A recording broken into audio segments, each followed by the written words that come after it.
Are we up yet? You guys stand by. A third straight state championship is out there for the taking. Can Trinity Christian, Cedar Hill go seize it, or will the upset-minded Austin Regents stand in their way as they make a fourth straight appearance in the championship game? Good evening, ladies and gentlemen, and welcome back to Midway ISD's Panther Stadium. Mike Leslie joined by Matt Tarbutton, Gabe Duarte, and Larry Thexton once again for the TAPS Division II State Championship game. 12-1, Trinity Christian Cedar Hill going for a third consecutive state championship, standing in their way, an 11-1 Austin Regents team that, again, is making their fourth consecutive appearance, guys, in this state title game. They want this third straight crack at Trinity Christian Cedar Hill, and they want to make it worth their while this time around. Absolutely, and that's the compelling storyline there. Normally it's your district rivals that you get to know really well, but here you are facing a team for the third time in 3 years at such a big level, the biggest there is, and it's going to be really interesting to watch the chess match that unfolds between these two coaching staffs. Each of these two teams meeting up the last two seasons, it's been a Trinity Christian Cedar Hill victory and a somewhat comfortable Trinity Christian Cedar Hill victory. Each of those two games, 2017 and 2018, they jumped out to big halftime leads, only to see guys Austin Regents come back in those football games and make it a little bit closer. Certainly made things closer last year, got within 37-24 after being behind 37-2 at halftime. This year they kind of need to have the energy and mojo they've had in the second halves of each of these last 2 years' games in the first half and try and keep this thing close. Yeah, hopefully Regents learned from those two games and how important it is to come out and have a great start. And looking forward to see what their first 2-3 possessions. Can they keep this game close? And the closer they can, will Trinity tighten up if it is a close game? Because I don't know if the last time they played a close game. So curious to see how Regents opens up in this game. I think the answer is probably their very first game of the season against the team we saw in the Division I championship game earlier today against Parish Episcopal. That's really the only team that has hung with them for the most part over the course of this season. We'll see if Austin Regents can make it two teams and perhaps make it two losses, because Parish Episcopal did beat this Trinity Christian Cedar Hill team at the very start of this season in overtime, 33-27. I've talked with some of the other coaches in Division II over the course of the last several weeks about this Trinity Christian Cedar Hill team and whether or not they're beatable. And one of the answers that I got from a coach was is that they are, but in order to do so, you have to play a perfect game. It kind of feels like that's the situation that Austin Regents is in. Certainly their head coach, Beck Bryden, isn't going to say that to his players, that, hey, you got to go out and play perfect if you want to win tonight. But these players, I'm sure, understand that they need to play very well if they want to win this football game. Absolutely, I think so. I mean, when you come up to a team like Trinity Christian with the athleticism they have, the quarterback and Shedeur Sanders they have, you've got to play great. You've got to keep everything in front of you. You've got to tackle well. You've obviously got to win the turnover battle. They've got to do a lot of things right. And, I would say 95% of things they've got to do right to win this game. If they don't, it's going to be another title for Cedar Hill. Meanwhile, Trinity Christian Cedar Hill in their final game as a TAP school trying to go out in style with a third straight championship, 38-2 over the course of these last three seasons, 17, 18, and 19. Only two losses in that span. Of course, we mentioned the Parish Episcopal loss, also lost to a public school back in 2017, 14-0 a year ago for their second straight state title, and trying to put a bow on it with a third straight win this evening against Austin Regents. Three different head coaches anyway, for this particular football team. In a lot of ways, the same coaching staff, but just a different head coach each year. Avion Cason back in 2017. Their athletic director, in fact, Troy Williams, was the head coach last year, and then this year, Andre Hart, the head coach of Trinity Christian Cedar Hill. But again, for the most part, the same coaching staff. Certainly Deion Sanders involved in that coaching staff, the offensive coordinator for this football team for each of these 3 years. So not a lot has really changed for these kids. They've done a good job. It's been a historic run for them. When you are this good and everybody knows you're this good, you get everybody's best shot. You're highlighted on the schedule, and they've handled it really, really well. I'm excited to watch them tonight. Let's get you our players to watch for this evening. First for Trinity Christian Cedar Hill, their quarterback, Shedeur Sanders, a junior and one of the best junior quarterbacks in the entire country, the number 15 pro-style quarterback in the nation for the class of 2021, heavily recruited by Florida State. No real surprise, of course, there, guys, being that his father went there and was a sensational cornerback at Florida State back in the late 80s. Alabama also after him, several others, 18 total offers for Shedeur Sanders. And on the other side, another fantastic quarterback, Wilson Long for Austin Regents, the number 26 pro-style quarterback in the senior class, originally committed to Texas Tech, but he decommitted after Cliff Kingsbury left to take the Arizona Cardinals job. So his recruiting is open once again. But, guys, a big-time matchup of two high-quality quarterbacks. We could see our fair share of points this evening. Absolutely. I think we definitely can. I think especially with these two quarterbacks, a lot of times we think as pocket passers they can only throw, but both of these guys can run as well. About 8 minutes until kickoff here, just in time for the pregame prayer and the national anthem. For the Regents School of Austin Knights and Trinity Christian School of Cedar Hill Tigers to compete for a state championship in football. These two teams and programs have spent many hours preparing for this moment. Thank you for the talent you bestow upon these players and coaches to get to this point in their quest for a championship. It is my humble request you would allow these schools to compete in a way that honors you and brings you glory. Please give the players safety as they play this game tonight.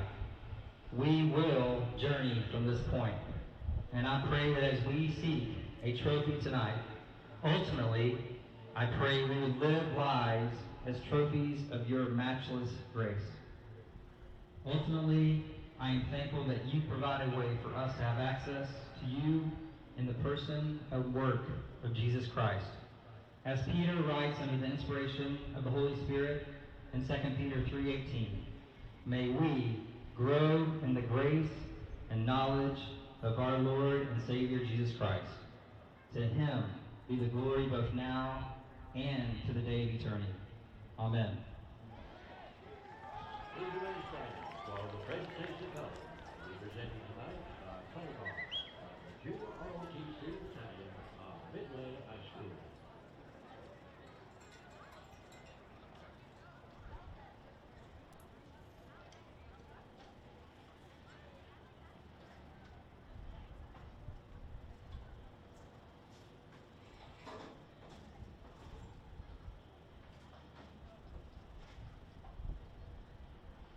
As the flag enters your screen here on TAPS TV, the presentation of colors here before the national anthem at Panther Stadium at Midway ISD.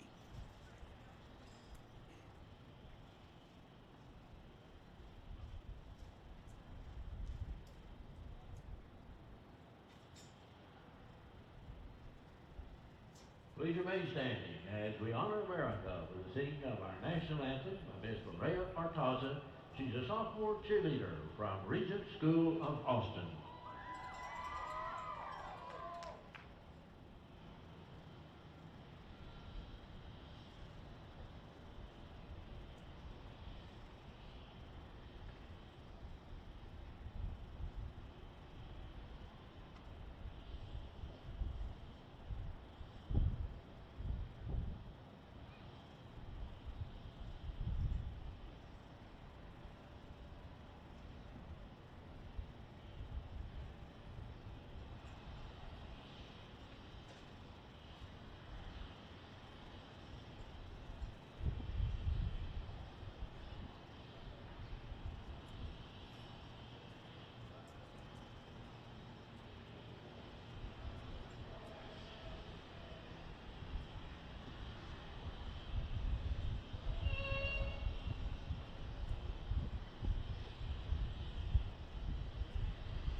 Oh, say, can you see by the dawn's early light what so proudly we hailed at the twilight's last gleaming, whose broad stripes and bright stars through the perilous fight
Trinity Christian, Cedar Hill, and Austin Regents for the third straight season battling out for the TAPS Division II state championship game.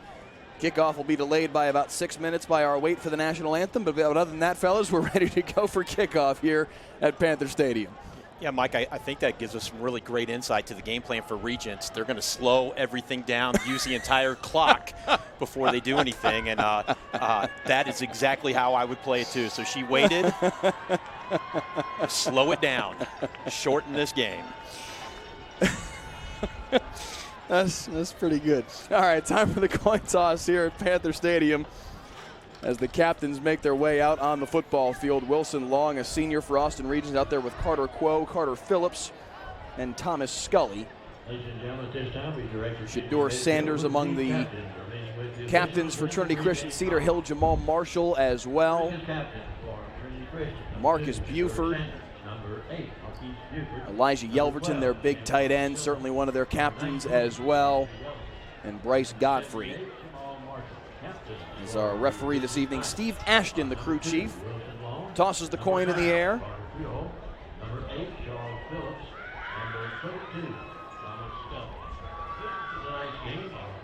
Shador Sanders pumping his fists in the air. Seems like he's saying they're going to receive the kickoff. We'll see what Steve Ashton says officially. Trinity Cedar Hill wins the toss and will receive. They'll have for the first lick at it here in the Division II state championship game from Panther Stadium. Ready to get this one rolling, fellas. Trinity Christian Cedar Hill in the white, Austin Regents in the navy blue with the gold domes, and it's football time. Yeah, Mike, when their offense comes out on the field, take a big look at that offensive line for Cedar Hill. Imagine this. They are almost the same size as the offensive line for the University of Vanderbilt. That's an SEC football team. That's how big these guys are up front for Cedar Hill. Impressive size and strength up front. On that topic, we will give you the starters here for Trinity Christian Cedar Hill as their offense gets ready to come on the field. Jadarick McDaniel, their left tackle, 6'4", 290. Elijah Bowser, their left guard, 6'5", 320. Jamal Marshall, their center, one of their captains who just came out for the coin toss, 6', 295. Marcus Ingram, 6', 260. And Marquette Seaton, their right tackle, 6'5", 305. That's their starting offensive line, left to right. Elijah Yelverton, the big tight end, 6'5", 250. Size, and more size for Trinity Christian Cedar Hill up front. Desmond Moultrie and Shador Sanders in the backfield. Of course, Sanders, the quarterback, the son of offensive coordinator Deion Sanders. And the three wide receivers on the outside for Trinity Cedar Hill, C.J. Thompson, Marcus Buford, and Roderick Weaver. First, though, they've got to return the opening kickoff. And deep to return for Trinity Cedar Hill appears to be Shador Sanders. It looked like that was a 2. I'll try and get a closer look at it here in a moment. But Evan Chadwell set to kick it away. Beg your pardon, that's number 8. Marcus Buford back to return, but the ball goes out of bounds, and that'll yield a flag here against Austin Regents on the opening kickoff of the football game.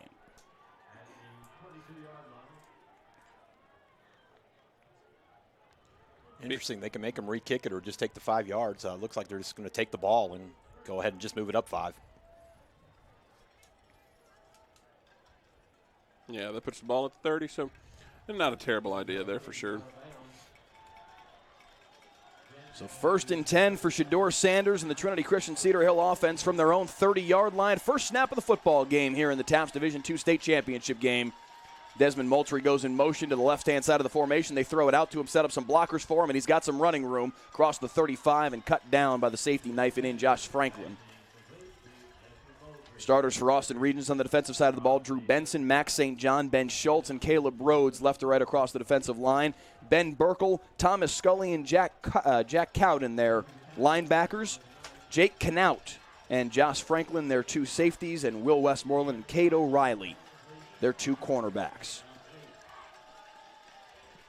2nd down and 3 for Sanders. 3 wide receivers to the top of the formation. He'll hand off to Moultrie. Nice cut up field into the second level and hops his way across the 50-yard line into Austin Regents territory. And right there you saw the size that Coach was talking about, opening a beautiful hole for him to get through, and he had no problem picking up some extra yards once he did. Moultrie on the year, 747 yards and 7 touchdowns coming into today. They swing it out on the left-hand side for Yelverton. He is going to be fun to watch tonight. Think Gronk in high school is what you get with Yelverton. He is that kind of player. In the first play of the game, he won the battle on the perimeter. He's a great blocker also.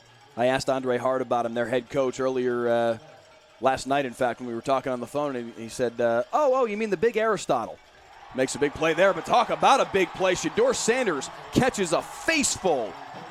Thomas Scully all over him, and that's what Regents needs to fire up their defense and get them believing. Wow. Big hit right in the face of Shedeur Sanders from Thomas Scully, the senior inside linebacker. Beck Bryden says he's the real deal. Says you only get a kid like this once every 10 years. Big play there to set up 3rd down and 11. Regents having a hard time getting lined up here. Late substitutions coming in. 5 wide receiver set for Shedeur Sanders, 4 of them to the bottom of the formation. Looks over the middle, deep, has a man, complete, 1st down. Marcus Buford inside the 30-yard line, and they convert on 3rd and 11. Yeah. Cedar Hill Trinity using a lot of tempo here, trying to catch Austin Regents. I wouldn't say sleeping, but just kind of unprepared, and they're able to get there and get going pretty quickly. Again, 4 wides to the bottom of the formation for Sanders. He's going to try and take off himself on the quarterback draw, and it was well read and well defended by Drew Benson. That's a nice play. Curious, Matt, Cedar Hill's now doing some subbing, but Austin's running different people on, and Cedar Hill wasn't subbing, and they're going tempo, and Austin Regents having a line up quickly to get into their sets. Yeah, you see it a lot more in the college game, and you do see it some in high school, but obviously when substitutions happen, you have to allow the other team to substitute as well before you can run the play. 2nd down and 15 for Sanders. He's under center this time. Hands off left guard for Amari Matthews. Stacked up about 2 yards downfield to get to the 29, we'll call it, and it'll be 3rd down and long. Another big 3rd down play here. They got a chance to get a stop early. This game, fellas, of course, feels an awful lot like the game we called at noon today in the Division I state championship game. There was a clear-cut favorite in that football game in Parish Episcopal, and John Paul II was in that position of trying to, one, pull the upset, but more than anything, and a point that we made many times in that football game, trying to make a crucial stop. This is an opportunity for Austin Regents to do the same here on 3rd down and 12, 3 minutes and change into the football game. Over the middle for Yelverton.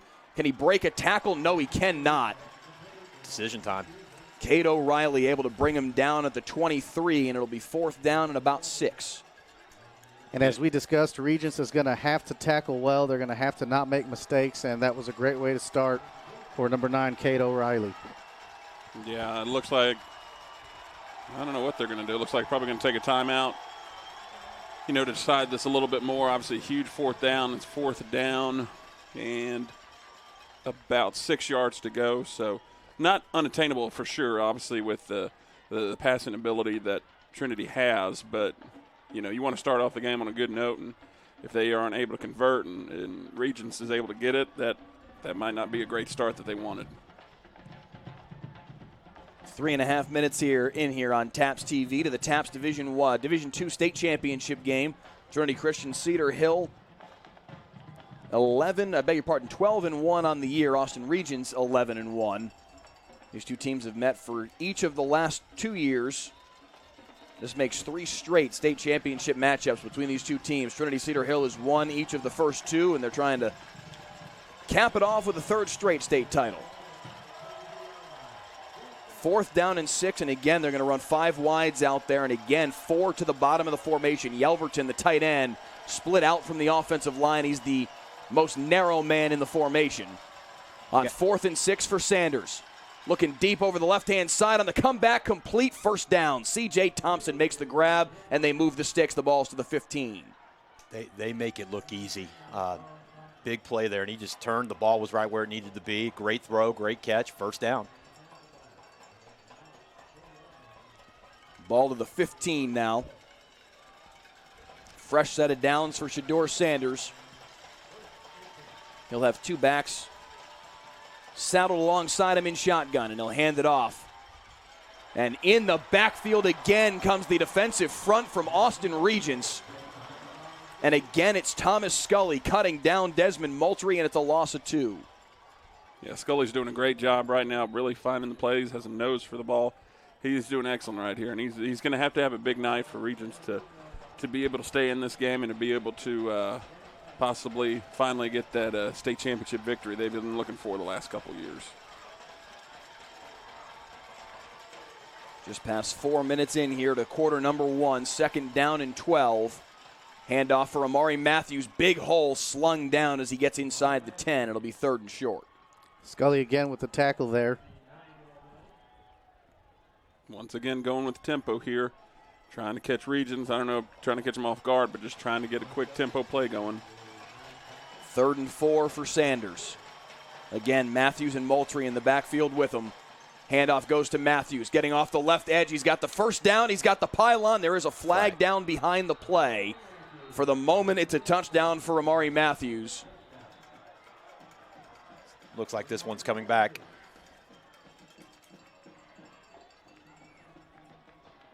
Steve Ashton, our crew chief this evening, is umpire Larry Shupik. I think Regents is wanting holding call on the play, unless that's their defensive call for the next play. But Trinity Cedar Hill already back in their huddle.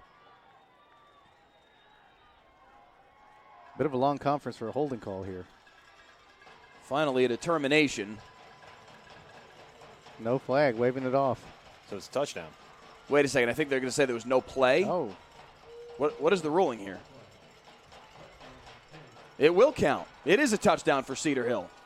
Somehow, after all of that, they pick up the flag. They were not especially clear about the fact that they were picking up the flag. But it is a touchdown for Cedar Hill. Amari Matthews. Yeah, that's interesting. Whatever he saw over here on the right side, one of the points of emphasis with the Crews this year was if the action of the play is going the other way, they're going to hold their flag. So him throwing it over here with the play running to the other side of the field, they probably talked to him. Crew chief probably went over, said, "Hey, we're only going to look at stuff play side."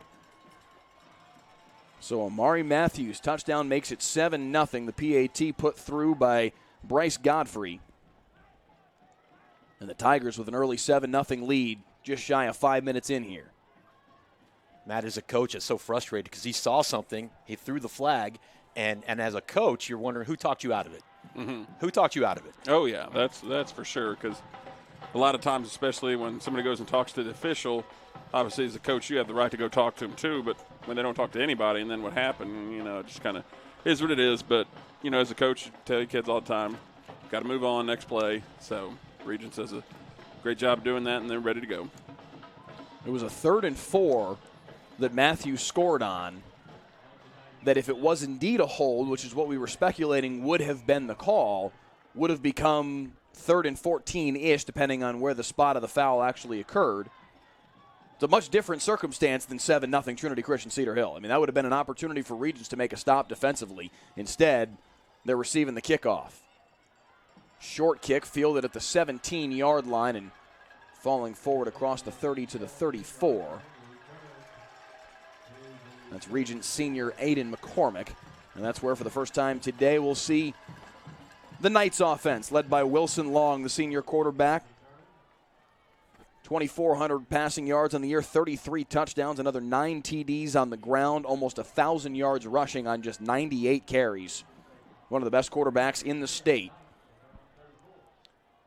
Trying to win a state championship in their 4th consecutive appearance in this football game. And look at the pressure and the pursuit from Trinity Christian Cedar Hill's defense. He had nowhere to go with the football.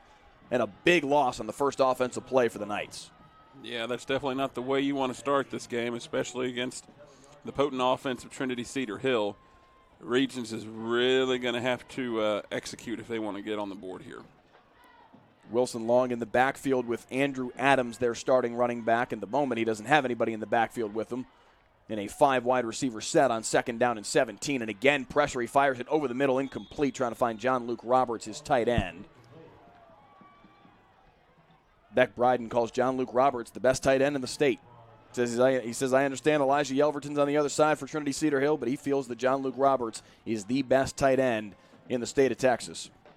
Yeah, they're both tall, good-looking kids, very athletic. I think the guys are definitely going to have a future at the next level.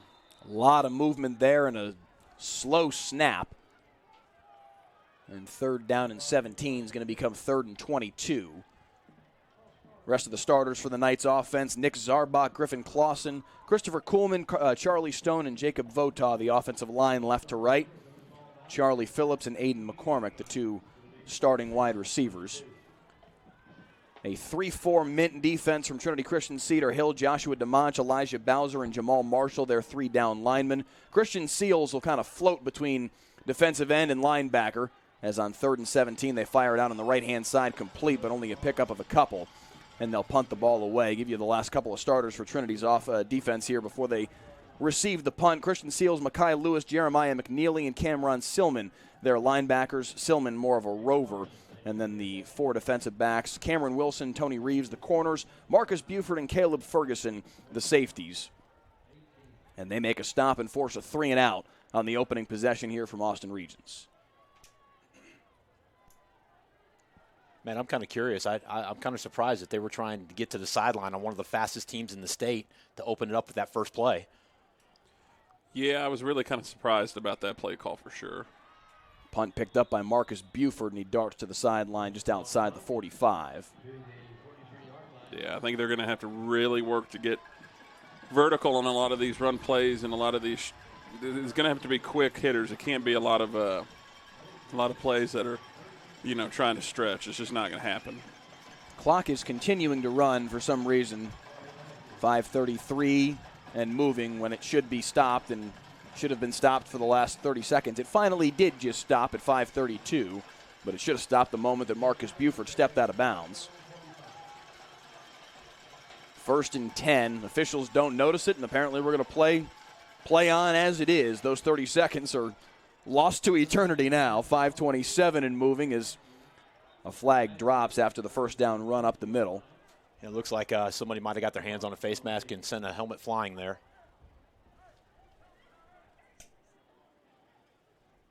Elijah Yelverton trying to put his helmet back on after the play, so he'll have to step off for a play. And it will indeed be a personal foul against this Austin Regents defense. They're going to walk that off 15 yards and place the football at the 35 on Austin Regents' side of the field. So very quickly, Trinity Cedar Hill already with a 7-0 lead and threatening again here, guys. Not the start Regents wanted at all. It's got to be in their heads at least a little that for the last 2 years they've seen this team and come away empty-handed.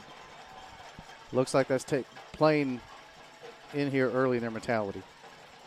A little misdirection and the handoff coming around the left edge. A lot of space and a lot of speed for Cameron Wilson, and he's inside the 20. That was a great open field tackle by the safety there. He was the only one left back there, and if he would have missed, it would have been a touchdown, but that was a great play there by the Regents safety. Yeah, nice play call up front. They got the whole perimeter sealed, had a pull going too, and if he doesn't come up and make that tackle, he's walking in the end zone untouched. So 1st and 10. Handoff for Matthews. Already has a touchdown on the day, trying to get the corner and drag down from behind as they run him out of bounds. Yeah, very close to a first down. Size is very impressive for the Trinity Cedar Hill offensive line. They're just able to move them. Yeah, the theme so far is go left. They are winning battles up front on the left side. 2nd down and 1. Go left, young man. Amari Matthews into the end zone. Touchdown, Trinity Christian Cedar Hill. Yeah, I think that was 4 straight plays. They just ran to the left side, waiting to see if Austin was going to jump, slant to it or jump over, but just 4 straight plays just running left. Yeah, they're going to have to do that for sure. They're going to have to make some adjustments because, as we've seen kind of the last 2 years, Regents has waited till the second half to really get going, and you're not going to be able to do that. I think you got to kind of learn your lesson now. I would think you'd learn it the last 2 years, but you just cannot start slow with this Trinity Christian team. They're just too fast, too powerful. Offensive line is blocking great. If Regents doesn't change something, it's going to be Cedar Hill, raising that trophy again. 7-12 into the football game, and Amari Matthews already has 2 touchdown runs. 14-0. Trinity Cedar Hill on top already. The last 2 years, you talk about starting slow for Austin Regents. They were down 35-10 at halftime in 2017, and even worse in 2018, down 37-2. Now, each of those years, they made a little bit of a run in the second half and made it tighter. If they could just get to halftime and still be in a football game, perhaps they may be able to have a chance at making this a different outcome. They scored 22 straight points in the third and early fourth quarter last year to turn 37-2 into 37-24, and at least something smelling of a football game. Can't fall into that kind of hole at halftime again here. Yeah, they're definitely going to have to really, I would say, stop trying to spread the field, just line them up, try to play some power football, try to throw it over the top on some play action. You know, you have to simplify it because you got to be able to do the little things right. Kickoff brought out to the 24-yard line, and that's where we'll see Wilson Long and company once again. The first possession, a 3-and-out. And they pretty much only went backward on the drive. You know, Cedar's got a great arm, and they've got some great receivers. But I'm going to sit here. I'm going to be happy. I'm watching some smash-mouth football out of Trinity Christian Cedar Hill, and it is fun to watch a team pound the rock on the ground in the state championship game. They have moved some bodies here in the first couple minutes of this first quarter to jump out 14-0. Wilson Long on 1st and 10. Again, rolling to the right-hand side. A little bit less pressure in his face this time and throws it out of bounds, trying to find John Luke Roberts again. I'm not seeing, Matt, I'm not seeing any blitzes coming. It's just that front three from Cedar Hill causing all kinds of pressure up front, allowing 8 other guys to drop into coverage and run down these receivers. Yeah, they're doing a great job of getting off the ball quick, really keeping their eyes focused and doing their job. You know, they're obviously pretty quick off the first step and able to chase down Wilson Long. So Regents are going to have to do something different. 2nd down and 10. Long, plenty of time. This time fires over the middle. He finds his man complete for the first time today in John Luke Roberts, but he's driven back immediately. They'll give him forward progress to the 28. But just a pickup of 4, and it'll be 3rd down and 6. I think what Regents probably needs to employ a little bit is have a running back there. I think, if I remember correctly, last year they ran a little bit of RPO, run pass option, kind of give Wilson Long a chance to run it a little bit and, not allow, the great athletes up front and the great cover guys for Trinity Cedar Hill to be able to go. Handoff up the middle, fighting close to but short of the first down marker.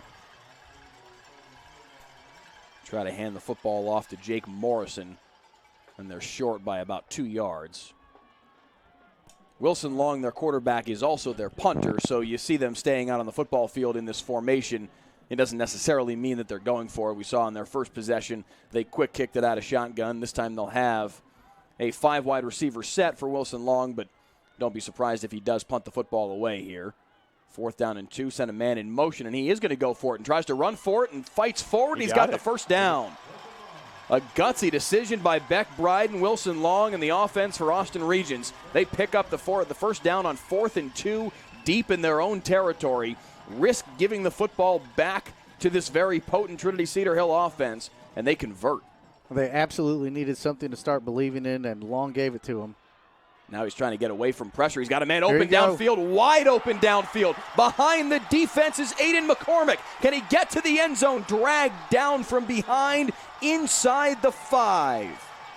That was definitely worth the gamble there to go for it on 4th and 2. Excellent job there by Regents executing on the pass play. Wilson Long showing the wheels, being able to extend that play. That was a huge job and a great pass play there from Regents.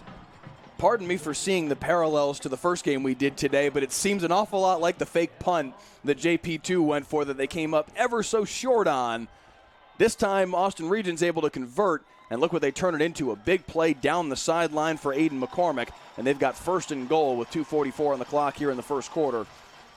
And what is a very important sequence here for Austin Regents, they'll call timeout. Beg your pardon, it looks like Trinity Cedar Hill is going to call timeout, and that is their 2nd timeout taken in this first quarter already.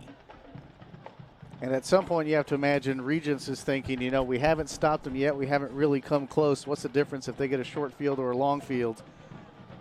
It was a good play call and a great result here. Regents is threatening to make this a game early in the first, or early in the half anyway. And those of you watching that on TV, that kid was running to his left and made that throw and put it right on the money. That is a very, very difficult throw, and he made it look easy. If he can continue to do that tonight, they may have a chance.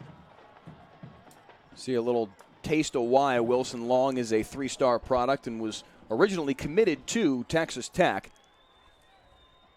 Again, decommitted after Cliff Kingsbury left for the Arizona Cardinals, but still a highly sought-after quarterback recruit, making a big play there and get his team down into a first-and-goal situation here. Sends a man in motion across the formation. They hand it off up the middle. Jake Morrison, and stacked up behind the line of scrimmage. It's going to be a loss of about 1.5 yards, and it'll be 2nd and goal from the 4. Yeah, I think they might need to maybe try a little RPO here or play action, trying to go up the middle or go, on a short field against the large defensive lineman for Trinity Cedar Hill. It's just not a smart move. 2nd and goal. A handoff again. This time they're able to get the corner. Touchdown. Into the end zone goes Trevor Tezak, and Regents finds an answer. Yeah, it looks like they caught Trinity was stunning away from the play call, and they're able to down block everybody and get great angles. He was able to go in the end zone right untouched. Great play call, great blocking up front to bring it within 8. Chance to cut it within 7 here with the extra point. It'll be Evan Chadwell to come out and kick the extra point and make this a 14-7 football game. Kick is up and through, and Austin Regents with a very important sequence there from the 4th down conversion through a big play down the sideline from Wilson Long to Aiden McCormick, and they cap it off with a Trevor Tezak 4-yard touchdown run, and it's 14-7. Yeah, Regents is going to have to do that. They're going to have to grind out these plays, hope for a long pass play or a long run, because if they're going to sit there and try to, spread the field and try to get, running lanes open, they're going to have to take some chances, and quite a few of them, to be able to stay up with this potent Cedar Hill offense and their very athletic defense. That NFL study that came out a couple years ago about teams that go for it on 4th down score 80% of the time.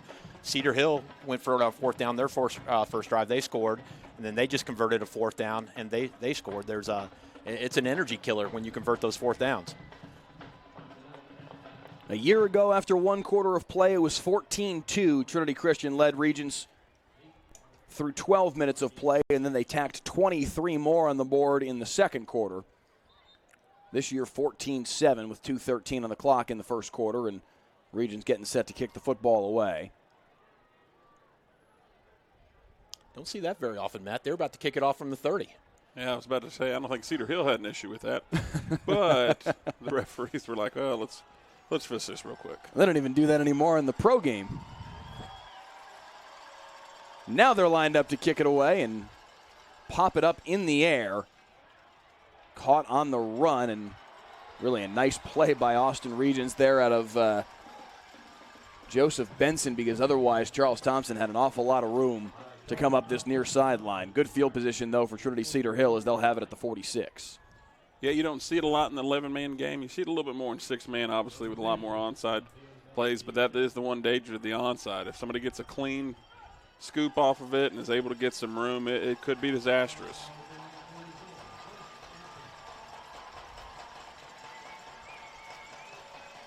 So back comes Shedeur Sanders, 1st and 10. Beg your pardon, ball on the 44. And a tight formation here for Trinity Cedar Hill. Everybody bunched up close to the offensive line, and the handoff goes nowhere up the middle. Maybe a gain of 1.5 yards. I believe it was 22, Thomas Scully with initial contact there. Not the first time we've called his name tonight, and certainly won't be the last. He has been everywhere for their defense so far in this 1st quarter. Again, a tight formation, handoff to Desmond Moultrie, and he's got some energy to the edge, and he's got the 1st down. Larry, as you said before, they keep attacking that left side. They're able to get the seal block there, and then they got the big tight end Yelverton in the backfield blocking for him. That was a great play call. Yeah, there must be a matchup that they saw on film that they really like, and unless Regents flips their line, they're going to continue to go there. They do give him the 1st down and move the sticks. 90 seconds to play, 1st quarter, 14-7. Trinity Christian Cedar Hill leads Austin Regents in the Division II TAP State Championship game. Shedeur Sanders changing the play at the line of scrimmage, barking out to his offensive line. Again, this very bunched up formation, and this time Regents reads it well, knifing through to make the play is Jack Cowden, and they cut him down for no gain. Matt, are you seeing what I'm seeing over there? Just one down lineman on the left side, and they're just trying to fill with more backers over there? That's what I'm seeing as well. I think they're trying to use their speed to their advantage, obviously, with the bigger lineman from Cedar Hill. One of the ways you can attack it is with speed and with, a little bit more quickness, but you do lose that size and strength ability. So let's see if Cedar Hill tries to do something a little bit different to help themselves.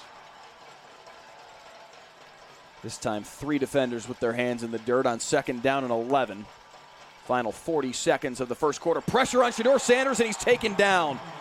2 Knights back in the backfield to take him down for the sack. Great call. Create a big 3rd down here. Will they get another play off? They're going to take it to the quarter. Caleb Rhodes got there first for the Knights. Looks like he stayed there for a second longer to give Cedar a nice little greeting. Ben Burkle also involved in the sack, and it sets up 3rd down and 16. 6 seconds on the clock here in the first quarter. We'll see whether or not Sanders snaps it with a 5 wide receiver set. He won't get a play off. I don't think he was aware of what was on the clock. I think he was looking at the play clock, not the game clock.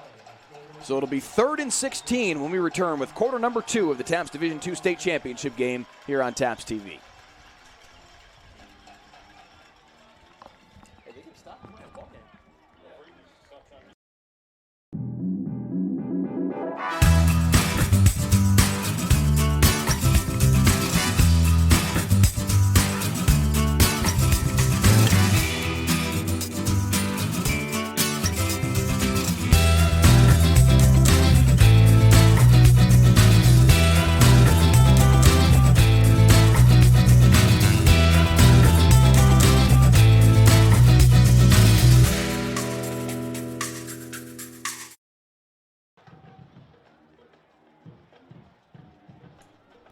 Back at Panther Stadium, it'll be 3rd and 16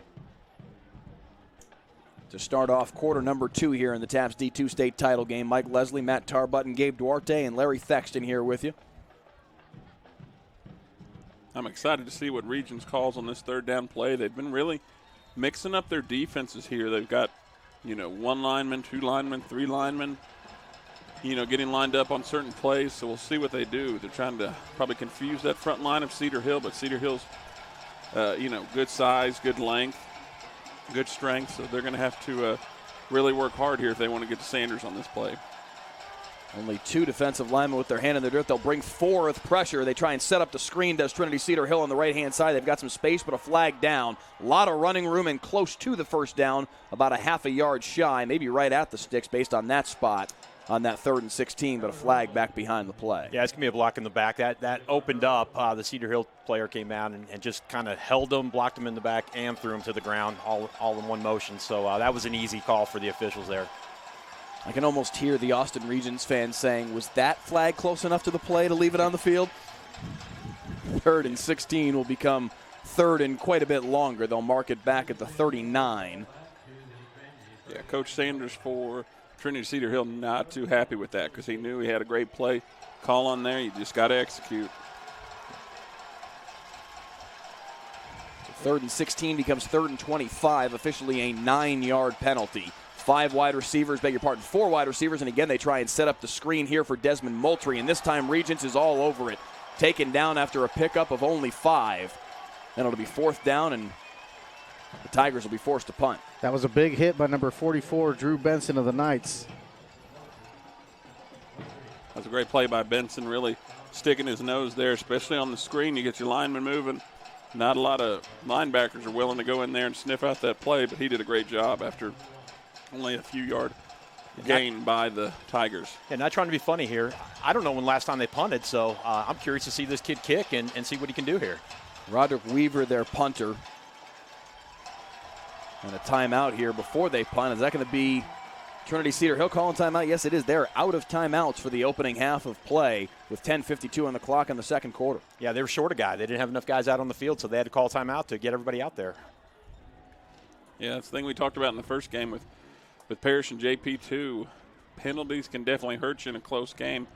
Parrish Episcopal had a lot of them, but they were just able to get enough, distance between them and JP2 score-wise. But with the close ball game we have right now, Trinity can't have these costly mistakes. And that one, Matt, might just be due to the fact that they very rarely ever punt. Roderick Weaver, one of their wide receivers, is their usual punter.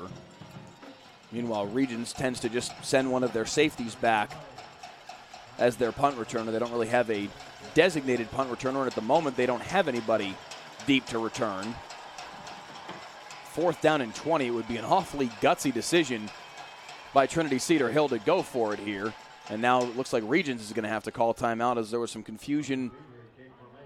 Running on and off the field was Thomas Scully. He came to the near sideline, and the coaching staff said, no, stay on the field. And then he was out of position, and they finally just decided to call timeout and not give up anything crazy here on 4th and 20. Yeah, Scully thought they had too many men on the field. He was trying to get off. Yeah. Yeah, Coach Bryden wasn't too happy on that play. He really wanted to make sure his guys were set, and they, it seems like they had enough, but, thankfully he had a timeout to work with, so, just something you got to work on.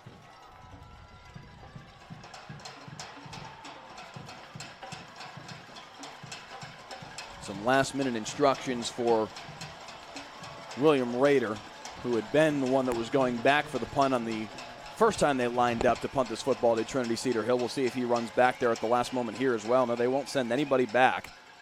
And a very short punt. I guess they didn't need to send anybody back. That ball hit at the 42-yard line. It'll roll to the 35. And that's where Trinity will mark it dead. But, Larry, to your point, they're not used to punting the football, Not and that wasn't exactly pretty. Yeah, not at all. And if this game stays close, special teams might be able to factor in here. It might be an advantage for Regents.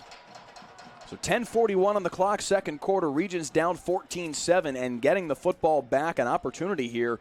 If they can drive down the football field, I mean, this is shaping up to be certainly more of a game than we've seen the last 2 years in the title game.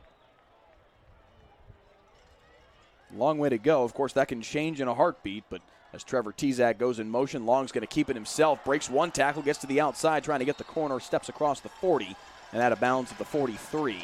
Pickup of 7 on the first play of the drive. It's a great way to start that drive. I'm glad to see Regents use the run-pass option on that play. In fact, give him 8 on the carry. It'll be 2nd and 2 at the 43. This time he will hand the ball off. Into the pile goes Andrew Adams. Maybe got a yard out of it. Yeah, it's a lot easier to convert on 3rd and run rather than 3rd and 8 or 3rd and 10. So good job, Regents, on this drive to start out and give themselves a manageable 3rd down.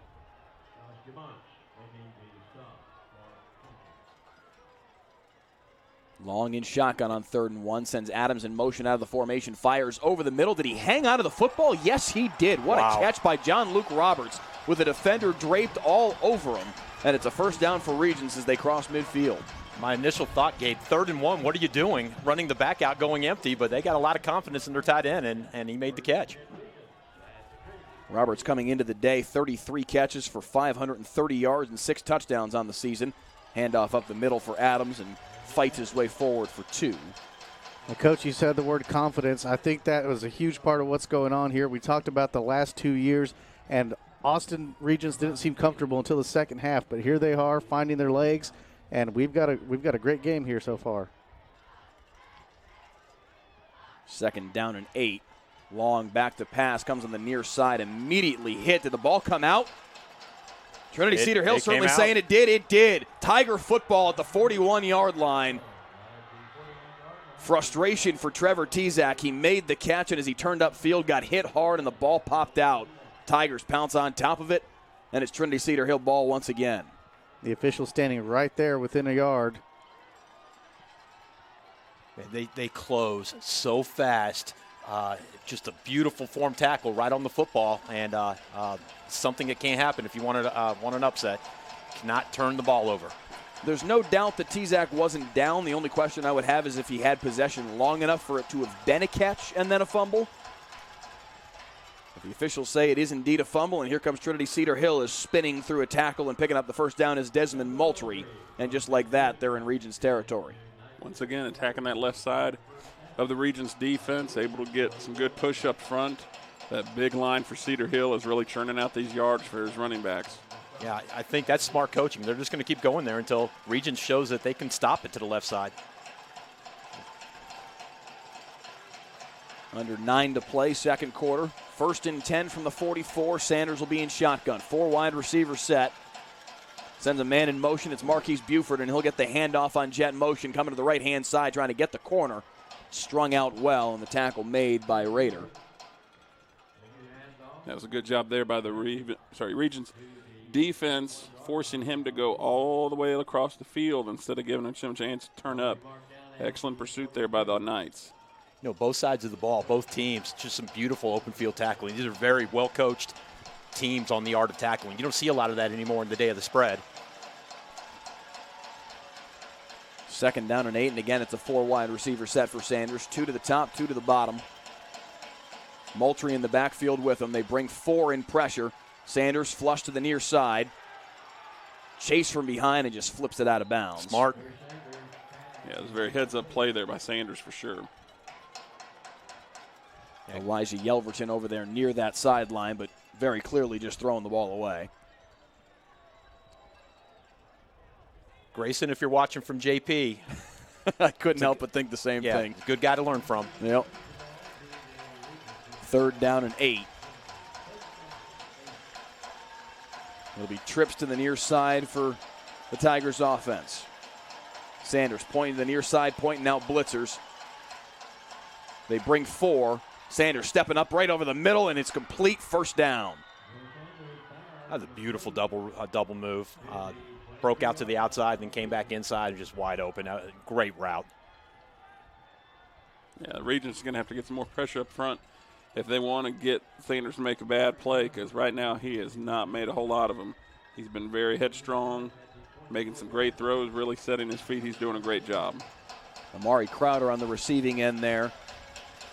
Athletic kid who came over from the basketball team to join up with the Tigers football team and make it a difference for him in the passing game. Fresh set of downs at the 24 here for Sanders. Now he's flushed forward in the pocket. He's going to try and run for it. Nice pursuit and a nice tackle. Josh Franklin, number 16, wraps him up by the ankles. I believe it was Ben Burkle. 15, Burkle, correct. Yeah. But still, I mean, regardless, a really nice play to your point. Oh, yeah, open field tackling, as Coach Thexton said earlier, it's really good to see this, especially in the day and age of the spread where almost seems like we're playing flag football sometimes, but both of these teams are doing a great job. You know, and that's a lot of preparation and a lot of work at practice to make sure you become a good tackling game. Got to take a lot of time to do it, and both these coaching staffs have done a good job. 2nd and 8 after that only went for 2 yards. They run off the left edge with Matthews, and he's spun down at the 17-yard line. It'll be 3rd down. Matthews, the ball carrier, inside the 20. He'll be stopped at the 18-yard line. Call it 3rd and 4, and right back to the line of scrimmage comes Sanders under center. Handoff for Matthews. Pressure in the backfield, and he's taken down. We're going to get a flag there, or are they going to let that play? I guess they're going to let it play. Yeah, no flag flies. Some extracurriculars after the play as Caleb Rhodes had his helmet come off. I think you might be able to say that he had his helmet ripped off. No flag, though, and it'll be 4th down and 5 as we cross over the midway point of the 2nd quarter. Yeah, if he's a kid they want in there, they would have to call a timeout to get him back in, but it looks like they're going to go with this 4th down without him.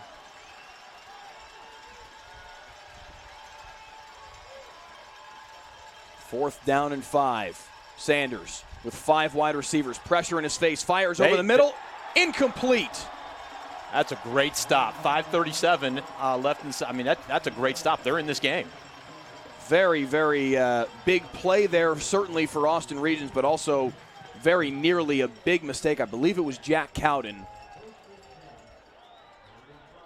the inside linebacker for Austin Regents, getting fired. I beg your pardon. I think it was 17, not 27. Max St. John kind of threw an arm at the head of one of the Trinity Cedar Hill offensive linemen. Very, very well could have been a flag and a free 1st down for the Tigers. The officials didn't throw a flag on that, much like they didn't throw a flag on the previous play where you might have said it was the Tigers player that was at fault.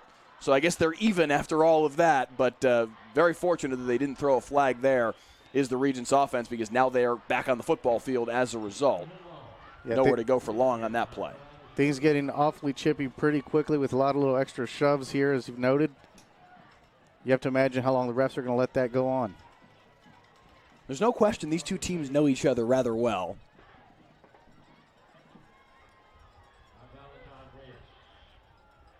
Second down and 12 after what was a very big stop for the Regents defense. Long, firing deep over the middle. He's got a man behind the defense. Complete first down across the 45.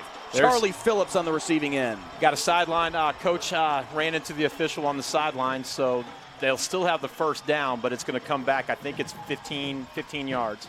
Jeez, that's just not what you want to see if you're Regents. Big play, then negated by somebody on the sideline. I think is he warning him? him? I was going to say, maybe the warning that we talked about was that this morning's game? We had the same circumstance. So the first one is a warning, so they at least avoid any penalty as a result. Yeah, I'm surprised by the warning because it looked like they made contact. First and 10 at the 48-yard line for Regents. Handoff up the middle. Morrison falls his way forward for 3. You know what Regents needs right now? They need a good get-back coach. Somebody to yank those coaches back. I know as a coach you want to get close to the play sometimes, but definitely can't be the referee. Flag. He didn't get off in time. Trinity Cedar Hill trying to say they came out of the pile with the ball, but the far side line judge is saying that he was down. You could hear the whistles before that ball came loose. Wilson Long trying to call for, I think, the same flag that you thought you saw, Larry. Nobody threw a flag, and it'll be 3rd down and 6. They maybe gain about a foot on that run. You know, as a coach, that's frustrating because you're taught to quick snap it because he couldn't get off the field, and it was clear he wasn't off the field. He was still in front of the official when they snapped the ball. Instead, 3rd and 6 as we hit 4 minutes to play, second quarter. Long looking over the middle, has a man complete as his tight end. Is that going to be a completion and a fumble? They're saying fumble. Yes, they are. Trinity Cedar Hill yet again popping the ball loose. This time John Luke Roberts puts it on the deck, and it's Tigers football. Yeah, they would be wise to get together as a crew and talk about this. It doesn't look like any conference is coming. Not at all. Here comes the replay.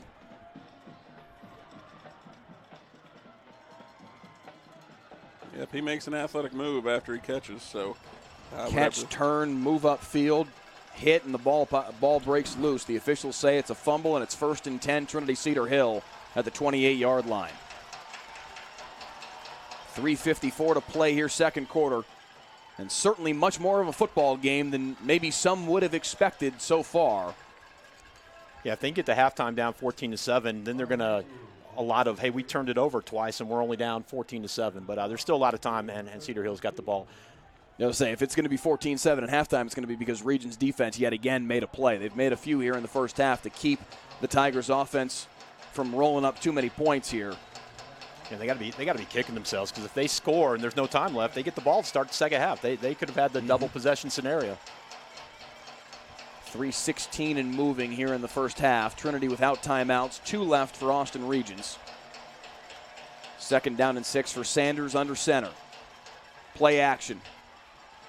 Pressure in his face, has to throw it on the far side, and they would have been better served to not catch that football, and the officials may be doing him a favor saying it was incomplete. Yeah, that's definitely something sometimes players don't realize. It's like, well, let me dump it off to this guy right here. It's a low throw, high throw, whatever. They fall down. They end up losing yards. So, sometimes you got to think as a player, you got to have good head awareness to where you're at because you need to know where the line of scrimmage is. Because if you're behind it, no point in catching it if you're not going to advance it. Yeah, it's like that kid that gets the 4th down interception when all he had to do is knock it down for even a bigger gain. So it'll be 3rd and 6 after the incompletion. They throw it on the far side, try and set up the screen, spinning out of one tackle and getting close to the sticks, but short. Nice move there from Desmond Moultrie, but he's not able to pick up the first down. Yeah, another big decision here. Yeah, wondering. It looks like they may go for it. 4th and what looks to be basically a full yard. Certainly an awful lot of size on this Tigers offensive line, and they're going to go for it from their own 37-yard line. Sanders under center, 3 backs behind him, and they draw him off sides.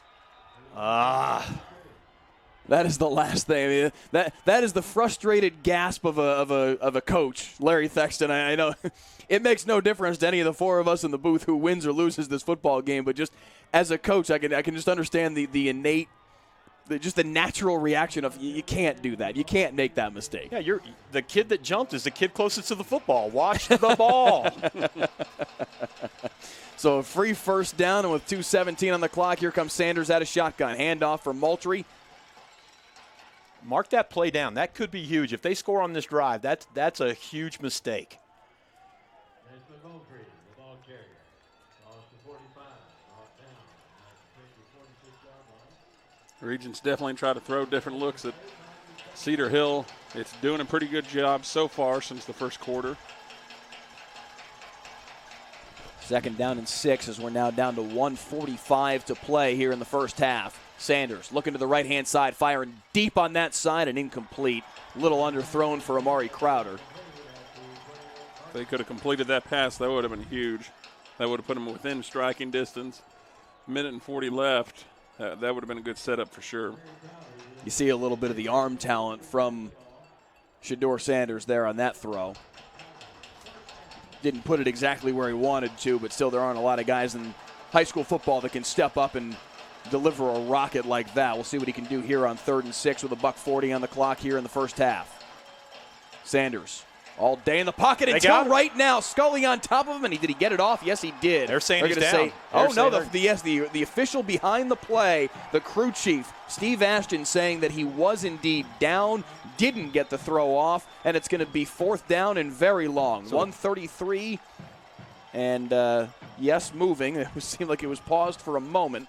So if Regents got a timeout, now would be a good time. And then they do just think the same thing you did, Larry Thexton. They will call timeout here. 1:23 to play. They let maybe 10 seconds or so roll off before making that decision, but they'll use one of their 2 remaining timeouts and try and conserve some of that time to maybe go down and find a score before halftime. And you could see on the replay there, absolutely, Sanders was down. Scully was all over him, and that knee did hit the ground before the ball went flying out of his hand.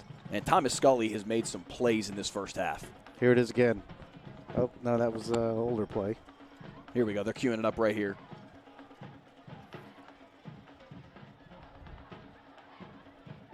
Sanders had some time initially, but then Scully broke loose and dragged him down. Yeah, well called by the crew chief today, Steve Ashton.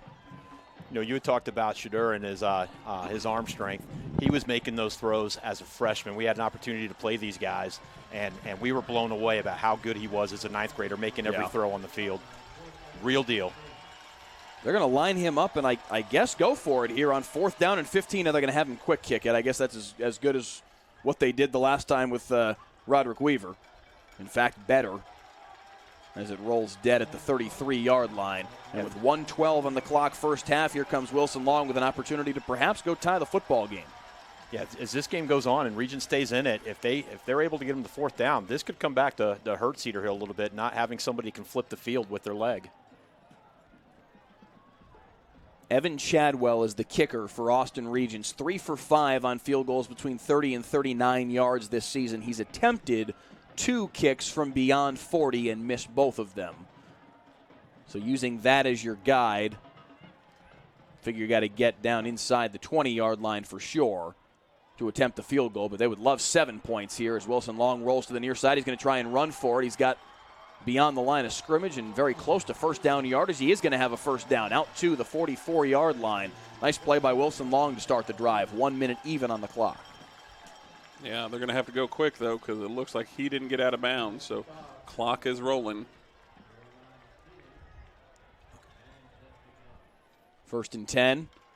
Pressure in his face, but he fires over the middle. A little too tall for John Luke Roberts. He had him open in a pocket between the defense, but they couldn't quite connect. You know, in that previous play, Adams, number 35, the running back, made a block from his knees. It was that extra effort that allowed the quarterback to get outside and make that long run. That was a gutsy, just hard-nosed, heads-up football play by 35. Unselfish football play.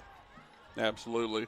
One thing I worry about, though, is Wilson Long's decision-making on that last play. He threw it to Roberts, and he looked like he was about quadruple covered on the play. So, you know, I know you're trying to get it to your star playmaker, but you've got to be smart, especially in the chance right here. You've got to put some points on the board. Second down and 10, 48 seconds on the clock. Long backpedaling, firing on the near side. This time he does connect with John Luke Robertson. He steps through a tackle, and they're going to say he's out of bounds right at the 44-yard line. Very nearly stayed in bounds and continued up the sideline, but they're going to mark him out. It is a first down, though, and with 40 seconds, they keep the chains moving. Yeah, Regents has got the wind at their back. What's the range on their kicker? That's what I was talking about. Chadwell, okay. So they got to get probably inside the 20, I would say. And again, it's a good point. With the wind at their back, maybe they could try it from further. As firing it over the middle, just slinging it, and that's a first down inside the 30. Aiden McCormick wide open in the middle of the field. Regents still with one timeout left. They'll pause the clock while they set the sticks here. Yep. Back running now, under 30 seconds to play. Long in shotgun, 4 wide receiver set, rolls to the near side, looking downfield, fires it toward the end zone, incomplete. Lucky that wasn't picked off. Yeah, that was definitely dangerous in the direction of Cameron Wilson. Matt, did the clock stop on that first down? It did. It paused at 33. They started it pretty quick as they set the football. They probably started the clock as the football was set more so than as the sticks were in position, but it did at least briefly hang up. Paused now at 20 seconds to play as Long faces second down and 10 from the 28-yard line. It would be a 45-yard field goal from here. Long backpedaling, looking downfield, has a man in single coverage. Did he make the catch? Flag flies. Yes, he did make the grab. The clock will stop because of the flag. 12 seconds is getting his arms underneath it is Pierce George. Yeah, I'm curious to see what this flag is. I thought that was great coverage. Yeah, Cedar Hill thought it was on Regents, so we'll see what happens here.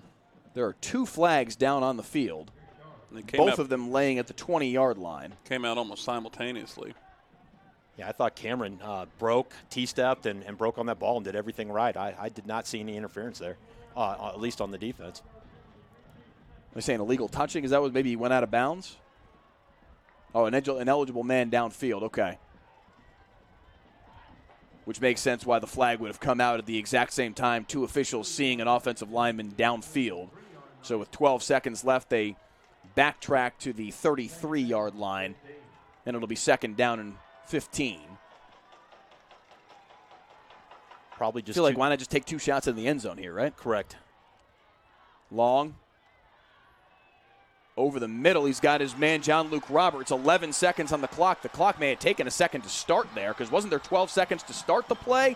Down to 6 right now as he steps out of bounds inside the 10, or rather right at the 11-yard line is where they'll mark him out of bounds. Yeah, that was definitely looked like, a little bit of hesitation on the clock operator, but we're all human, so not worried about it. Regents able to execute and get close. Yeah, we'll see if Regents can be the beneficiary here. Yeah, big decision. They've got to either they've got to throw this in the end zone quick or kick the field goal. I'm not sure if they're going to have enough time. If they complete it and they're not in the end zone, not sure if they're going to have enough time to get another playoff.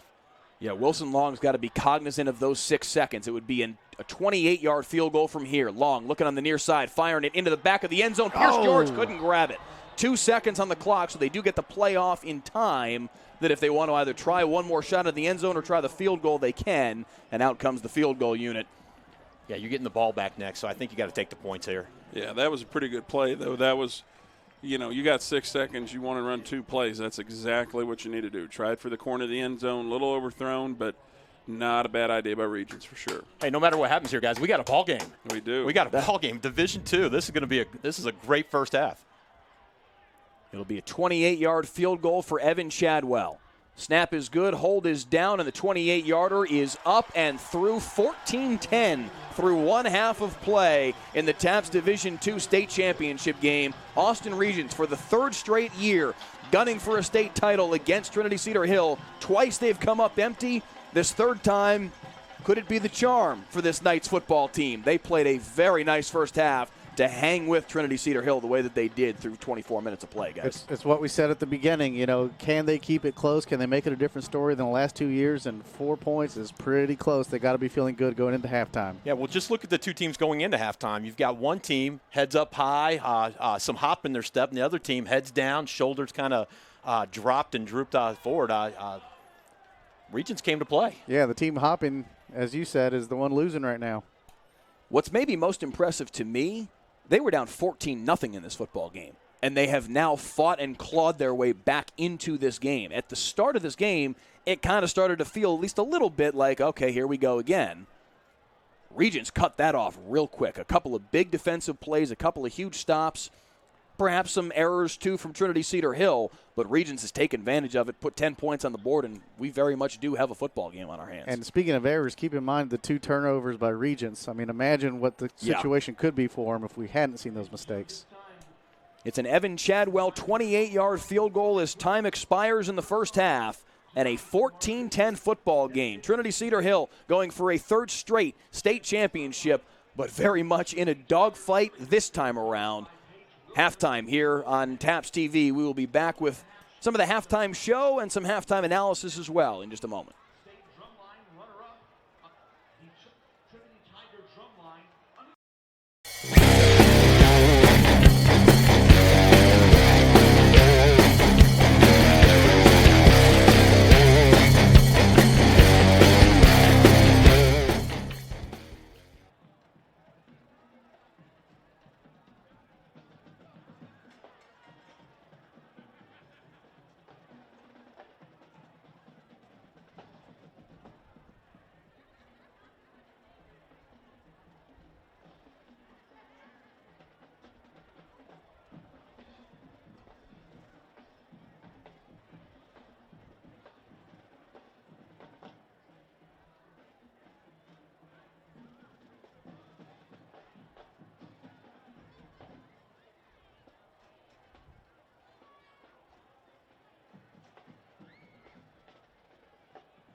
Aiden loves playing baseball. He's in his element when he picks up a baseball bat.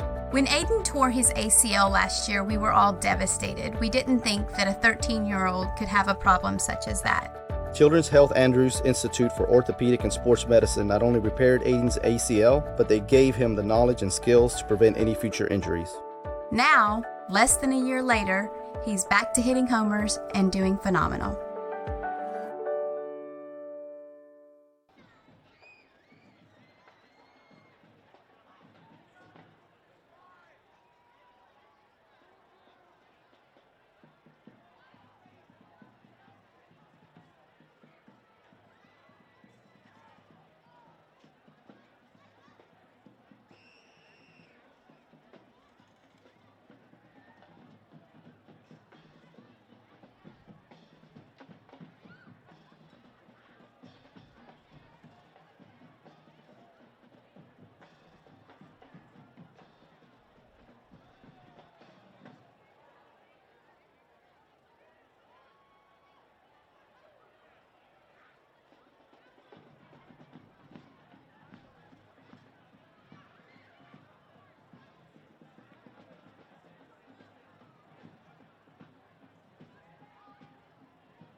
Gentlemen, let's give a big round of applause once again for the Trinity Christian Tiger Drumline.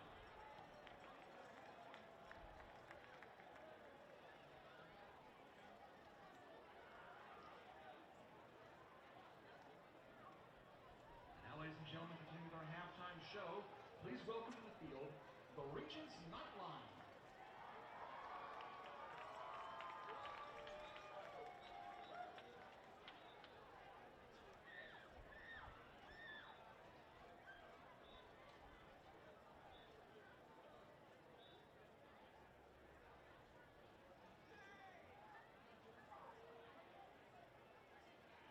Ladies and gentlemen, Nightline team members include freshman Kaylee Weir, freshman Avery Brown, sophomore Ruby Faywell, sophomore Olivia Swanke, junior Mary Louise Pearson. Nightline social officers include social officer Maddie Bourne, service officer Avery Seidel, spirit officer Sarah Hallberg, and president Kate Pruitt. And the line officers are Second Lieutenant Jody Parrish, Second Lieutenant May Graber, Second Lieutenant Caroline Hooten, First Lieutenant Avery DeJong, and the Nightline captain is Lauren Chavez. Good luck tonight, ladies.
Ladies and gentlemen, here are the Regents varsity cheerleaders.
Performances from the drill team and cheerleaders, and at halftime here at Panther Stadium, an opportunity to look back to pregame as Gabe Duarte spoke with a couple of dignitaries from each school. Let's take a listen now.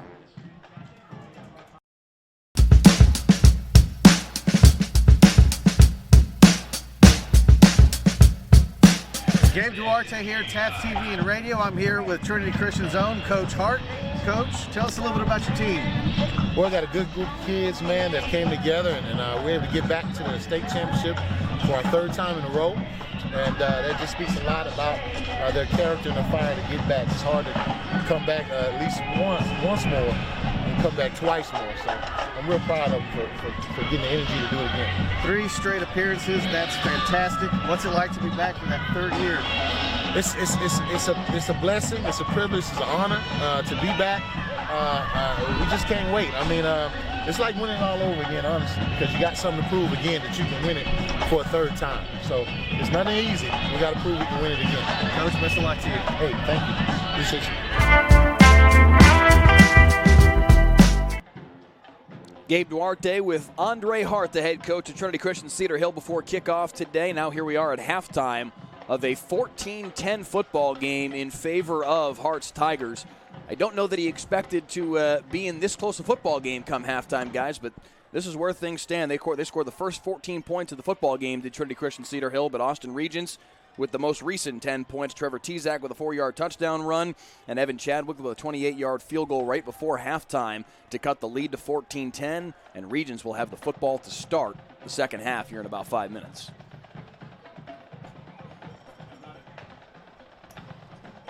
I'm not a betting man, Mike, but if you would have told me 14-0 lead, Trinity Christian Cedar Hill, Regents turns the ball over twice, I wouldn't have thought it was much of a football game. But here they are, 14-10. Coach Beck has to be absolutely pleased with the effort, the way to stay in the game, and then coming out with the ball only down 4. What's a little bit surprising, maybe not surprising to me, but impressive to me is maybe the better way to phrase it, is Wilson Long has basically outplayed Shedeur Sanders through one half of play. Long 10 of 15 for 175 yards through the air, also 5 carries for 14 yards. By comparison, Sanders 8 for 12 for 76 yards. He does have he's taken a couple of sacks, so his rushing total is listed as negative 21, but that's not really so much on him. That's more so a byproduct of sacks. But certainly Wilson Long has played a very nice first half, is a big part of why they've been able to move the football down the field. They finished the drive, of course, with the Trevor Tezak touchdown run, but Wilson Long has been the lion's share of the offense so far today. And with all we saw transpire in the first half here with the 4-point differential, what's the message to these respective teams in the locker room, Coach? Well, it looks like here with Trinity Cedar Hill, it looks like they felt like they had a slow start, and obviously I think in the second quarter they did. So they're out here doing a full warm-up in the second quarter, or, here to start the second half with about 4 minutes to go. Regents just kind of getting loose and getting stretched, but Cedar Hill is really wanting to set the tone. They really are going through their full paces right now on the near sideline and also down near the end zone. The entire group going through their what would be, like you're saying, Matt, more of a pregame type routine, but just trying to maybe start the engines back up a little bit. It is a long halftime, 28 minutes, and they certainly didn't finish the first half the way that they would have wanted to. Yeah, I think if you're Austin Regents here and Coach Beck Bryden, I think you're telling your team at halftime, hey, guys, we weathered the storm here with turnovers. We weathered the storm on a few miscues. Let's clean it up. Let's keep grinding. Just, like Jim Valvanos used to say at NC State, just going to hang around, see if we can win at the end. They've hung around so far. 14-10 the tally right now. Give you a look at the stats. 11-9 the edge for Trinity Cedar Hill in first downs. Regents has outgained them, 202 yards in the first half to 163 for Trinity Cedar Hill. 175 of those yards through the air for Regents, 27 on the ground. For Trinity Cedar Hill, 76 through the air, 87 on the ground. 6 total penalties in the first half, 5 of them against Austin Regents for 35 yards, 1 against Trinity Cedar Hill for 10 yards. 2 turnovers in the first half, both of them by the Regents offense, 2 fumbles that they put on the deck. Again, Wilson Long, 10 of 15 for $175, 5 carries for 14 yards. They have not moved the ball much on the ground other than that. Jake Morrison, 4 carries for 6 yards. Trevor Tezak, the 1 4-yard carry that was a touchdown run, and Andrew Adams, 2 rushes for 3 yards. Aiden McCormick, 2 catches, 78 yards. John Luke Roberts, 5 for 58, the lion's share of the receiving for the Regents offense. Sanders again, 8 of 12 for 76 through the air. Amari Matthews doing the job on the ground for Trinity Cedar Hill, 10 carries for 48 yards and 2 touchdowns. His 2 TDs started this football game off. Both came in the first 8 minutes of the football game. Since then, though, Trinity Cedar Hill has struggled to finish drives, has struggled to really put together much in the way of drives. Des Moultrie, 6 carries, 39 yards. The other main back for Trinity Cedar Hill. Amari Crowder, 2 catches for 24 yards to lead the way through the air for Trinity Cedar Hill. Des Moultrie also with a pair of catches. But, guys, it's been, frankly, a very even football game, which I don't think a lot of people were expecting coming in. But here we are in a 4-point game. And, again, Austin Regents about to get the football and perhaps try to take the lead here. Yeah, I think the message was simple for Cedar Hill in the locker room. Probably loud. Remember who you are. You're the 2-time defending state champions. Remember who you are. You got a 4-point lead. We've never trailed in this football game. Come out and play Cedar Hill football, and you guys will be fine. As much as we all love and the underdog, the upset story, they are 2-time defending state champs, and they know how to win and put those rings on. So I think they will come out. I think Regents will have to weather the storm again because they do a good Cedar Hill is a good football team. That's exactly right. I don't think there's anybody here tonight that doesn't expect Cedar Hill to score again. So it's going to be real important for Regents to get off to a good start, to keep the momentum that they have going on, and help see if they can get it to roll into here the second half. Talk about Trinity Cedar Hill knowing who they are. They played 2 games to start off the year against Division I TAP schools. Bishop Lynch, they beat 16-13, lost to a team we saw win the Division I state championship earlier today, Parish Episcopal, 33-27. Since then, they have been very much in control of every game that they've played. The closest game they've played since then was Cornerstone Christian, a 24-0 win. Every other game, they put 40, 50, 60 points on the board and won comfortably. So this scenario, only being up by 4 at halftime, is certainly foreign to this football team and something they've not been in a game like this since early September. So there is a little bit of, okay, you try and find your muscle memory, like, okay, here's how we play in a game that we're actually being challenged in. They've got to kind of get back into that mode, because here comes the Regents offense, and they're very much thinking coming out of the locker room, hey, let's go take the lead. They've scored 10 straight points right now. There's no reason why Regents shouldn't be thinking that. Trinity Cedar Hill's got to find something to kind of stem the tide and cut off this momentum that Regents is coming out of the locker room with.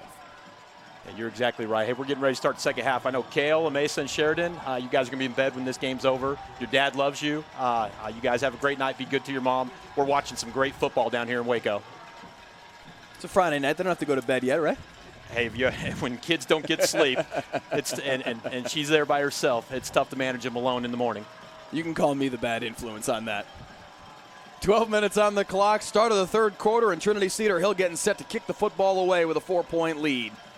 As we are underway in half number 2 from Waco Midway's Panther Stadium, coming clear across the field to the near side and trying to find a wall, lowering his shoulder and getting across the 30-yard line is Regents Charles Phillips, one of the captains on that football team. Nice return and good field position to start for Wilson Long and company.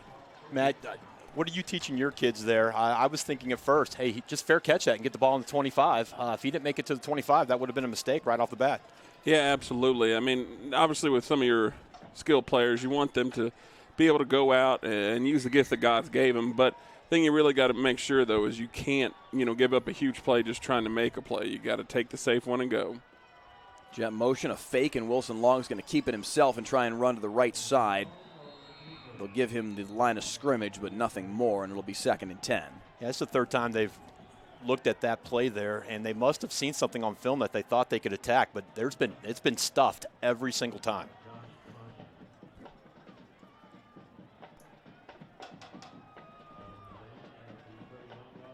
No real huddle to speak of here between plays. They just come back to the line of scrimmage and bark out some signals, and it'll be a 4-wide receiver set. Motion man out of the formation is T-Zack, and they'll throw over the middle. Ball knocked down and dangerously thrown in the direction of John Roberts. Nicely defended. Marcus Buford knocking it away. Man, that was a great break. Lucky that wasn't picked off there. Yeah, Buford was on top of that quickly. Yeah, Wilson Long, he's done a good job so far extending plays with his legs, but the problem is he can't get scared. He can't, get nervous and throw the ball up because, as you said, with the speed and the athleticism of this Trinity Cedar Hill defense, you don't want to leave that ball up for him. 3rd down and 10. He's got 3 wide receivers to the near side, fires it that way into single coverage and knocked away. Nice defensive play. Pierce George tried to make the adjustment and make the grab, but it falls harmlessly incomplete. And it's looking like it'll be 3 and out here for the Regents offense. I'm a little, perplexed by what Regents did on their first 3 plays. What they were doing well in the second quarter of the first half was, kind of whittling away each play. They got really no yardage on those 3 plays, and it kind of hurt them for sure. Long punts it away. Nobody back for Trinity Christian Cedar Hill, and that's going to roll inside the 20-yard line and out of bounds at the 19.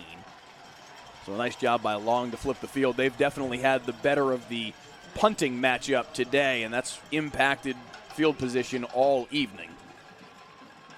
As Trinity Cedar Hill will start inside their own 20.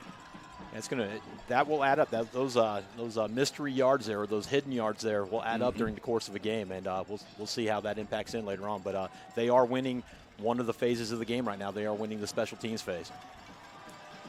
So it'll be 1st and 10 for Shedeur Sanders and the Tigers offense, and he'll come out with 4 wide receivers, 3 to the bottom of the formation.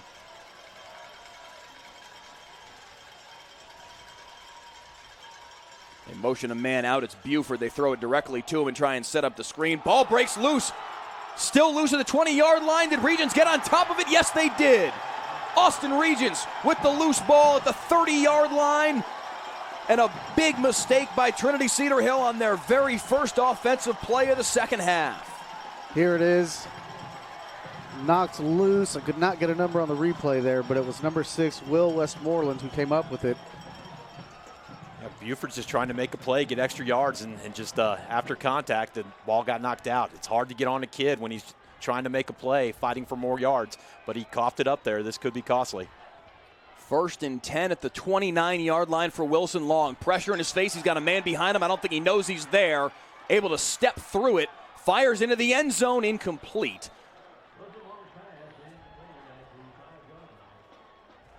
He was on a dead sprint to his right, trying to outrun the defensive end that was coming for him, Christian Seals.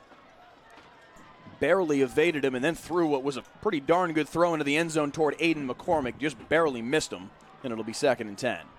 Yeah, Wilson Long definitely showing the athleticism on that play, able to outrun the defensive end and then making that throw. That was very impressive. Now 2nd and 10 from the 29-yard line. Down marker still reads first, but it is, of course, 2nd down as they motion Tizak out of the formation.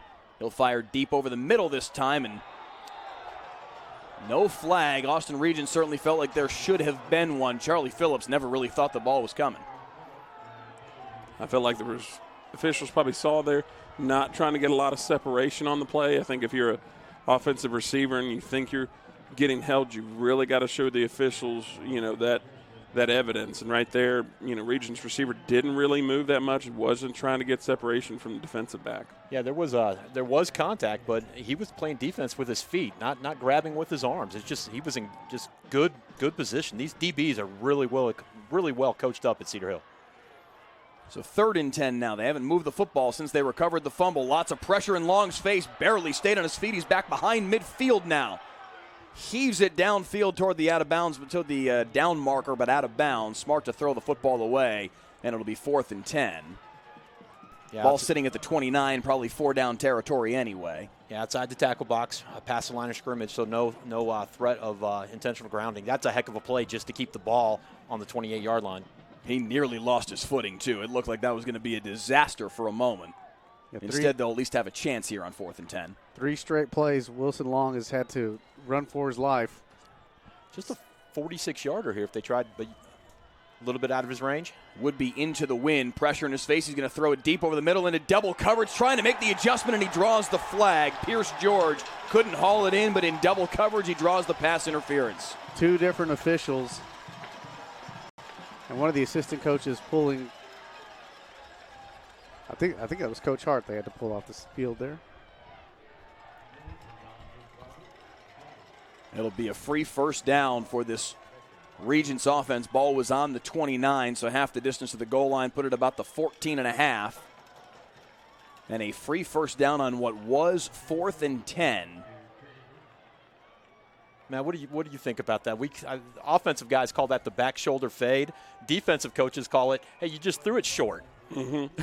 Absolutely, yeah. That was kind of a risky pass, but they were able to get lucky on it, get the call. So on 4th and 10, why not throw it? As Long fakes the jet motion again, and again, nowhere for him to go. Loss of 1. It'll be 2nd and 11. I think if I'm Regents, I'm probably going to strike that one from the play card for the rest of the evening. Just has not worked well for them. I think, they've gotten lucky, especially with that, pass interference call there. But what they did in the second quarter, and they're not doing a great job so far, is really getting themselves to, 2nd and 3rd and manageable positions. They really need to start doing that. 2nd down and 11. Long hands it off, and into a wall runs Trevor Tizak. No gain. It'll be 3rd and 11.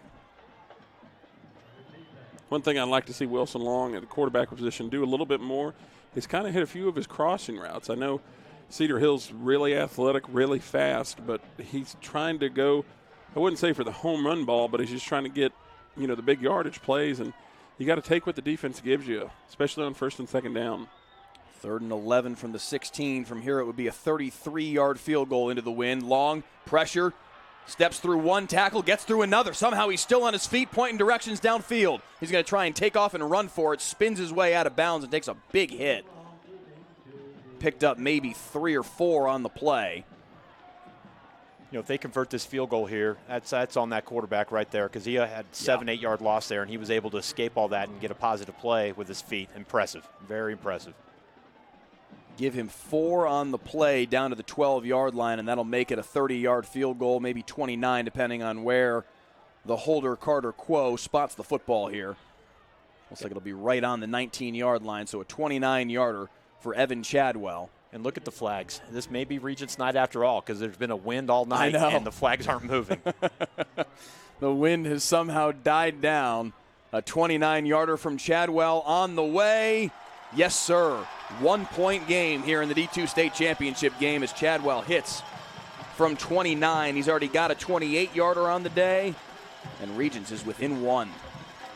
I think if Cedar Hill coming out here on offense, you know, the last several drives, especially in the second quarter, you know, Cedar Hill was really kind of, you know, good with running the ball here. I think allow your guys to use their speed, allow your guys to get out in the open, allow your guys to really stretch the field vertically. I mean, Sanders has the arm. We've seen that.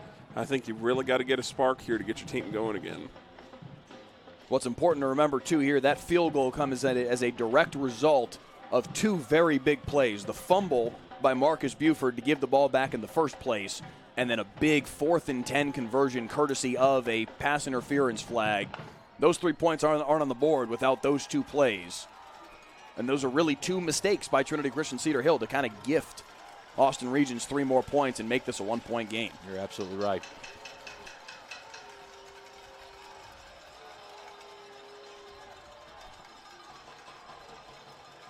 Kickoff down the right sideline, fielded at the 18-yard line. This could be dangerous. Clear across the field. They're trying to string him out. Now cutting back, and it's going to be backwards movement by Trinity Cedar Hill on the kickoff here. Marcus Buford trying to make something happen, and ultimately it goes down as a negative play. Fielded it at the 18, ends up losing 2 yards on the return back to the 16. Heavy pursuit by number 22, Thomas Scully. I've been calling his name all night. He does it again for the Knights. Now, who's Thomas Scully again? One of the best players on the football field all night long for Austin Regents. He's been sensational. Came in today with 111 tackles, 18.5 tackles for loss, and he's added to both of those totals over the course of this evening. And no surprise, he's making plays in special teams as well. And now more flags and a false start from Trinity Cedar Hill. I think if you're Cedar Hill, you've really got to calm down here. You know, they're still winning this game. That's the crazy thing. But I think they're kind of uncomfortable in the position they are. I think they're a little on their heels. They're really going to have to settle down. Sanders is going to have to make some plays, get them back in this ball game. So now 1st and 15. It'll be 4 wide receivers for Shedeur Sanders, the 6'2 junior. Already 2 state championships to his name, trying to add a third. Completes it on the far side for C.J. Thompson, and he's run out of bounds close to the sticks. They earned back almost all of the 15 yards they needed to pick up. It'll be 2nd and about 2, it looks like.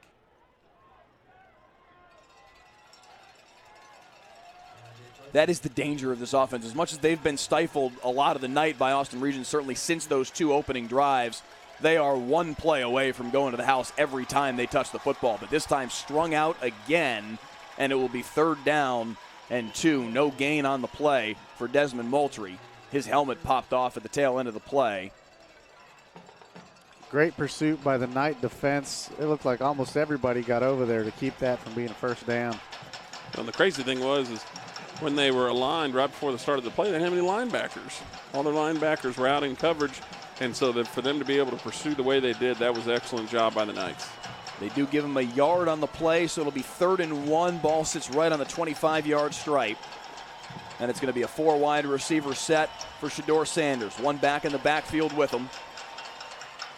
And Sanders will keep it himself on the read and fights through 1 tackle and falls forward for the 1st down.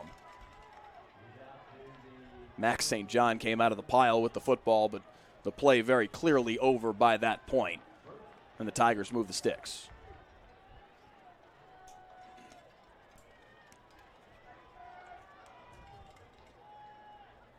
Man, I'm just a little stunned, not trying to figure out why they're not double tight full house backfield where they were getting 7-8 yards of carry, just dominating the line of scrimmage. They're spreading them out, still moving the ball. I just kind of thought if it's working, why go to something else? Certainly not moving it as well as they were in the opening couple of possessions. They set up the screen, though, here, and the tunnel screen is going to work to perfection. Marcus Buford with a ton of room across midfield, hops his way out of bounds across the 40 to the 36. And a big strike from Trinity Cedar Hill for the first time in a couple quarters. Yeah, Matt, let me stop you. That's why. Never mind. No, you're good. You're good. I mean, I was kind of wondering the same thing myself, but we know with the receivers they've got and running backs they've got, that, they can go spread as well, and it's not going to be much of an issue. 4 wides again. Handoff up the middle for Ball's Amari out. Matthews. No, it looked like it was out for a second. Now Matthews did squeeze it and hang on to it and picks up 5 on the play. Nice to see Buford get a big catch there in a run, kind of making up for that fumble from earlier. 2nd down and 5. Yelverton in motion from right to left across the formation as Sanders has got 2 backs in the backfield with him. Handoff for Matthews. Spins his way through the first tackler and picks up about 3. It'll be 3rd and short. 4 Knights driving him to the ground there. They've done a great job using this tempo to keep Regents on their heels. 3rd and 2 for Sanders. Handoff to Matthews again. He's got the first down and a little bit more down to the 20-yard line. Doing a great job attacking that left side again, just like they were doing in the first half. Yeah, that was definitely their bread and butter through the first couple of quarters. They scored touchdowns on each of their first 2 possessions, both of them courtesy of Amari Matthews. His 14th and 15th rushing touchdowns of the season. And he's been the bell cow on this drive as well. 1st and 10 from the 20. This time they'll hand it off to Moultrie. Moultrie twisting his way through a tackle at the 15 down to the 13. That's amazing balance. There was contact, and he still was able to spin, keep his hips, and fall forward for a gain of 8. That's just a great run. I think if you're Regents here, you got to pull something out of your hat so you can get a negative play. Approaching the midway point of the 3rd quarter, and in the backfield, the negative play you were looking for there. Caleb Rhodes, not you, more so Regents, was looking for, of course, and Caleb Rhodes knifing into the backfield, and a loss of, call it maybe 3, and it'll be 3rd down and 6. Yeah, that was good stunt there by the Regents defense, able to get through. Obviously, as we can all tell, everybody in the stadium can tell, that Cedar Hill's trying to run to the left, so stunt to the left or stunt to the right if you're the defense. Not a bad play call. 3rd and 6 now. Sanders under center. A little misdirection. They hand it in the backfield. A flag down at the line of scrimmage. A lot of running room and into the end zone. It's coming back. Yeah, nobody's really celebrating. Kind of know that's Cam Wilson was the one who took it in, but Cam Wilson's a dude with speed, by the way. This will come back. The penalty against Trinity Cedar Hill will make 3rd and 6 into 3rd and quite a bit longer. But Cam Wilson, the one who just carried that football into the end zone, 5'11 junior, 190 pounds, ran a 10.4 100-meter dash. Wow. That dude can scoot. That'll get you a college scholarship off the football field. I mean, that's pretty quick. That's a weapon I'd definitely be using. Yeah, that's the anchor leg on the 4x1 team. That's fast. So it turns into 3rd down and 21. And they'll go 4 wides for Sanders. It's been really quiet for 19. They try and get it to Cam Wilson, and nowhere for him to go. Taken down, I think, for a loss after all of that. And it's going to be 4th down and a mile. The corner over on the right sideline that time got off the block and helped make the play. The corners are winning the battles with the wide receivers when it comes to the run game right now for Regents. I'd like to see Sanders go back to Yelverton. He hasn't looked for him a lot so far in the second half. See if he targets his tight end on this play.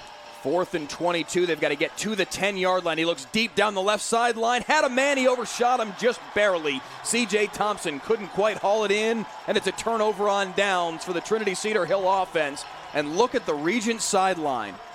fired up as could possibly be. They have not given up a point in this football game since the 4:43 mark of the first quarter. That was a great play there by the Regents safety. He had a beeline on the receiver and probably could have looked to hit the guy, but instead of, misjudging him and making a, maybe a costly mistake and getting the flag thrown, he did a great job. So 1st and 10, the Sticks are a little bit miscombobulated. They're still getting them set as the first play of this drive is run up the middle in the hands of again, give him about 4 on the play. Beg your pardon, it was T-Zack with the carry. And very quickly back to the line comes Wilson Long in the offense. Handoff up the middle again, and this time Trinity Cedar Hill's defense there to cut it off. Mekhi Lewis with the tackle. It'll be 3rd and 7. If Regents wants to keep this momentum, they're really going to have to get a good play on this. Wilson Long all the way to the hash on the near sideline trying to get the play. 17 on the play clock. Having some issues with personnel right now. Just 8 seconds now on the play clock as they're back into position. Long is not going to take the snap here. They throw it out to him, and it's incomplete. They were trying to line something up there. They snapped it to Andrew Dickey, their backup quarterback. And when you got a big 3rd down play like that and you're still struggling to get the right people in and get lined up right, that doesn't usually lead to a successful play.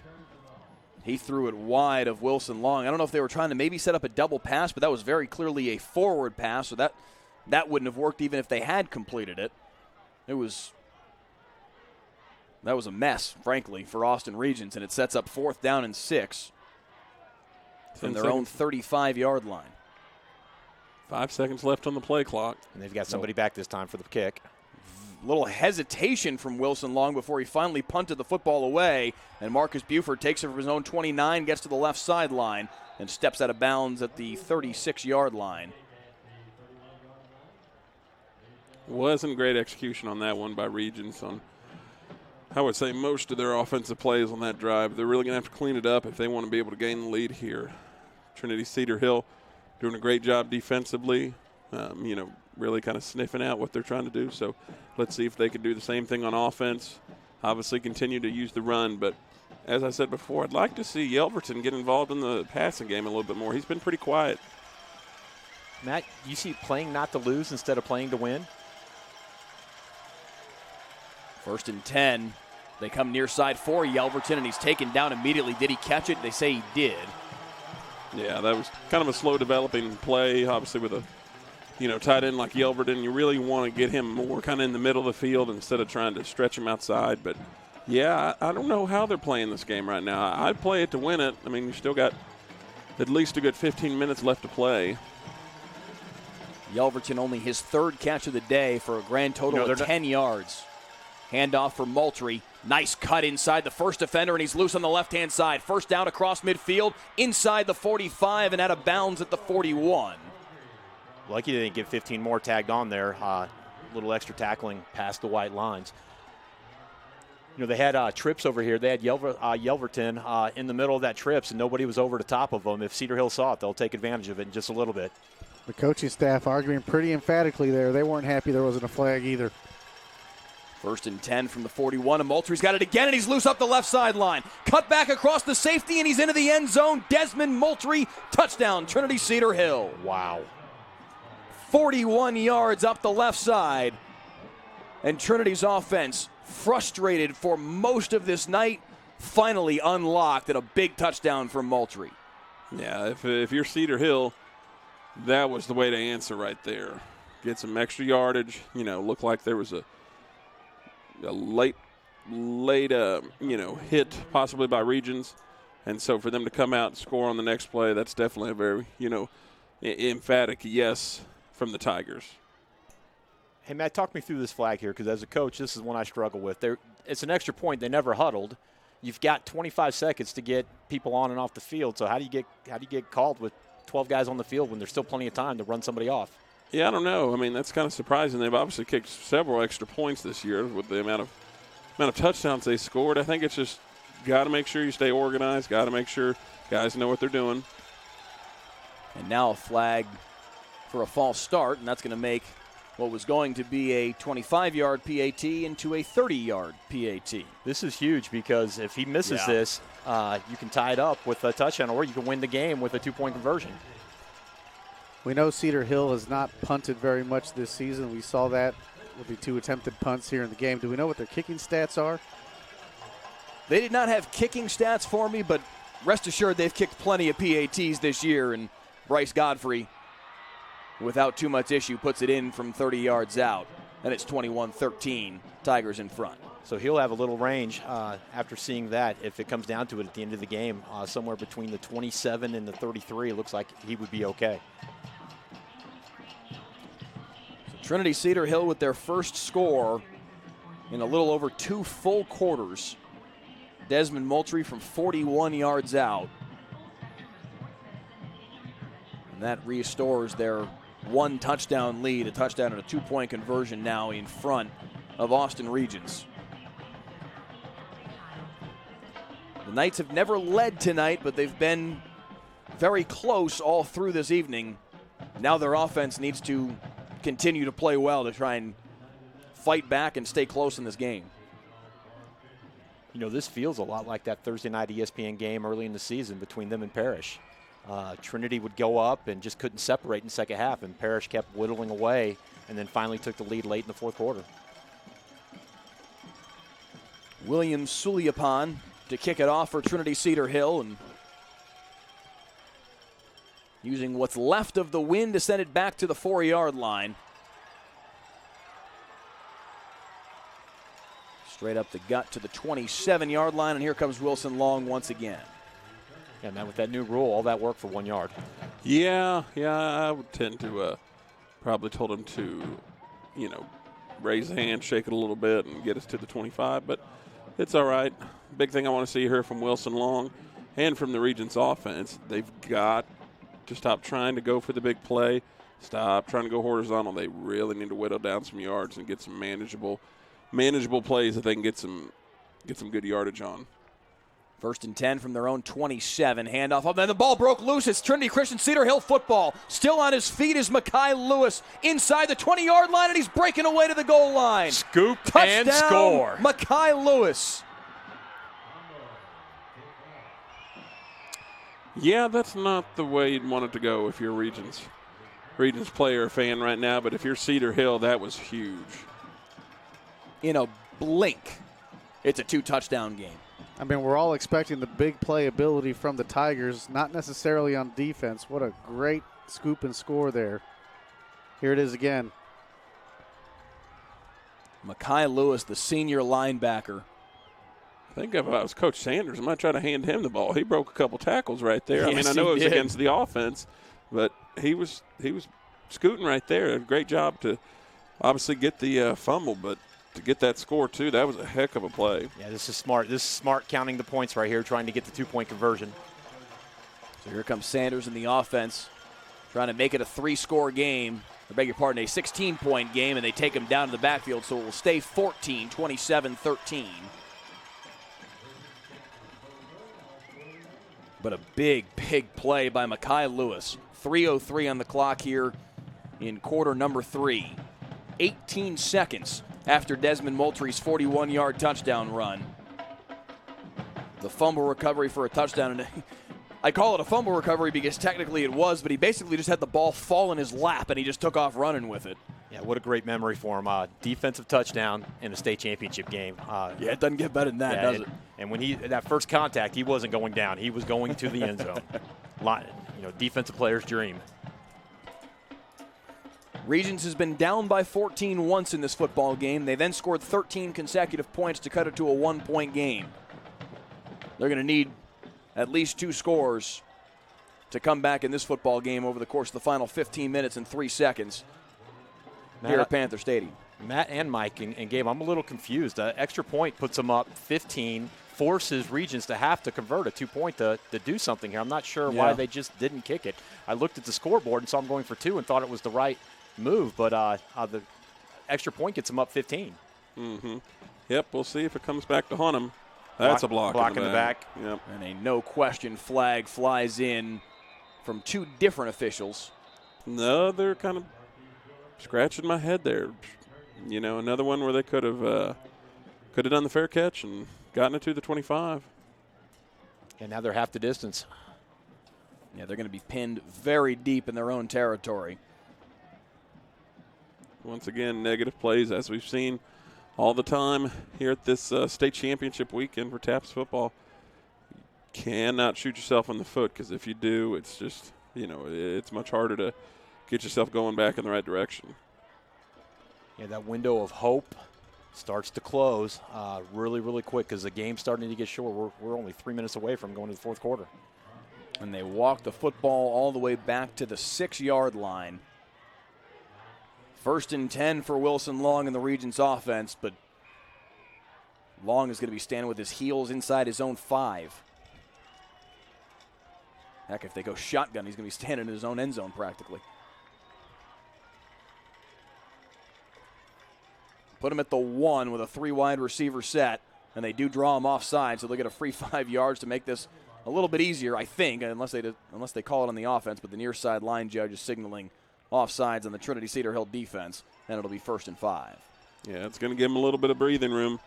If I'm Regents here, you know, may try to take a, you know, quick strike downfield, you know, maybe try to go for it here, or, you know, could be a, you know, across the field, little drag route maybe from the inside receiver. We'll see what he does.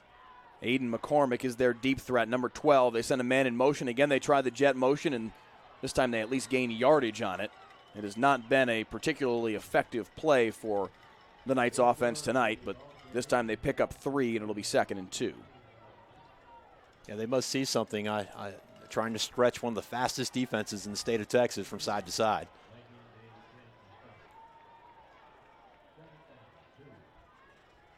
Second and 2 for Long as he sends a man in motion.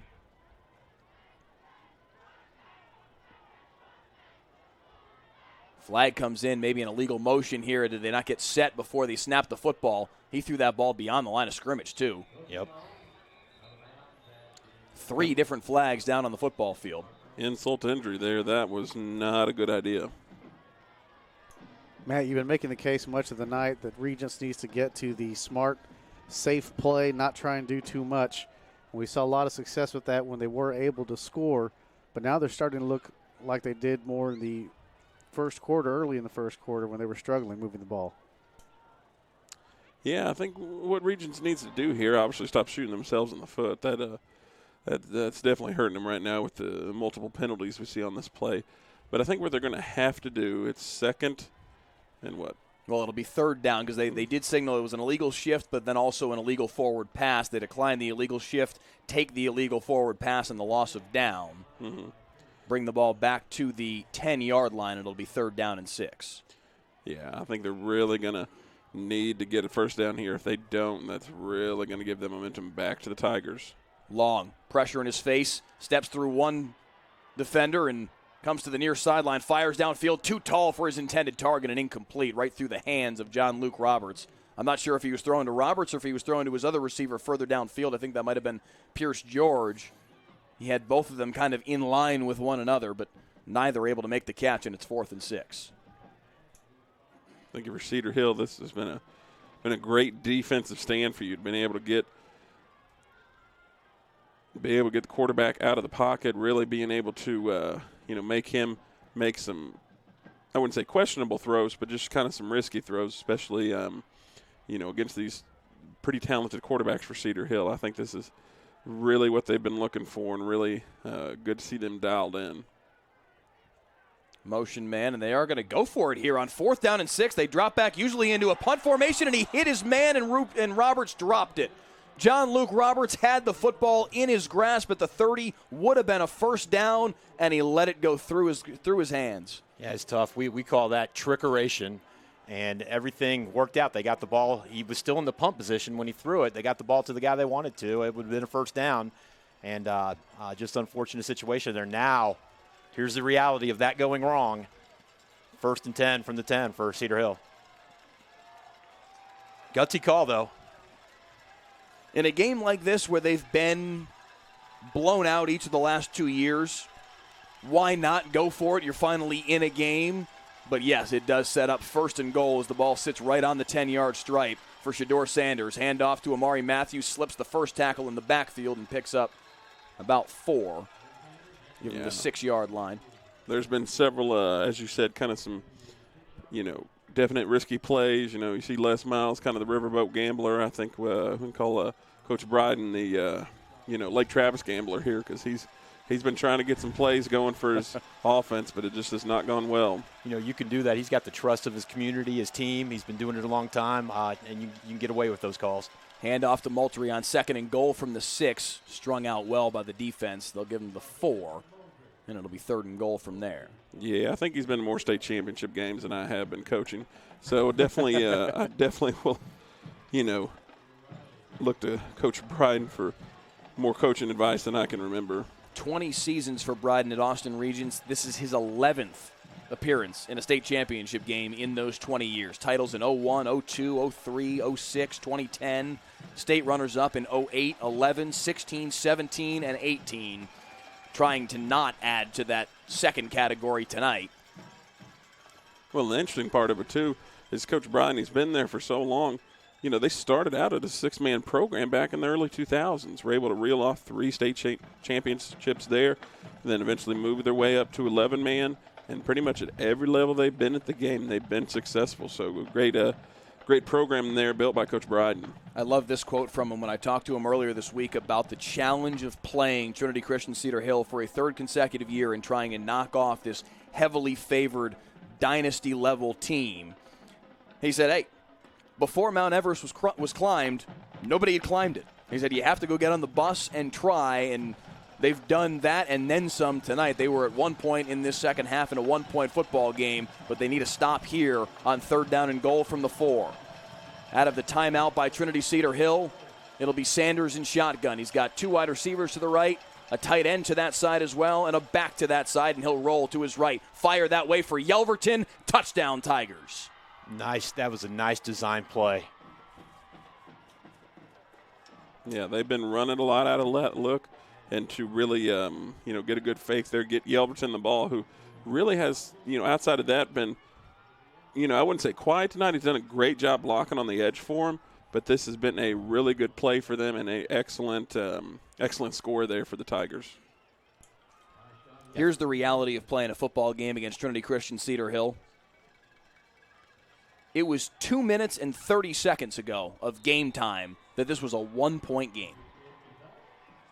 Wow. A touchdown at 3:21 in the 3rd quarter, a touchdown 18 seconds later off the fumble recovery, and then after the 4th down gamble from this Regents offense, a 10-yard touchdown drive capped off by the Sanders to Yelverton touchdown pass from 4 yards out, and it's 34-13 Trinity in a blink.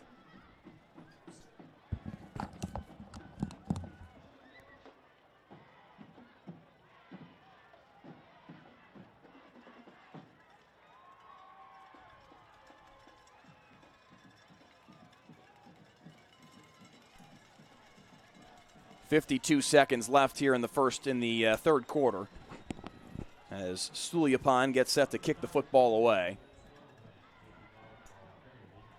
Well, I think Cedar Hill remembered who they were. They were the defending champions, and they're playing like it right now. I mean, that was exactly what you said at halftime. That more than anything could be the speech from Andre Hart. It's just, hey, you know who you are. You know who you've been each of these last 3 years. Go prove it. And they've done so over the course of the last 2.5 minutes worth of game time. Yeah, I like the attention to detail, just warming up before they start the second half, trying to get their attention to get refocused and come out and play like they can play. Kickoff fielded at the 5-yard line. Nice move to get across the 15, but tripped up at the 21. Final 47 seconds here of quarter number 3. And it'll be Wilson Long in the offense coming back out, but now in a 21-point hole.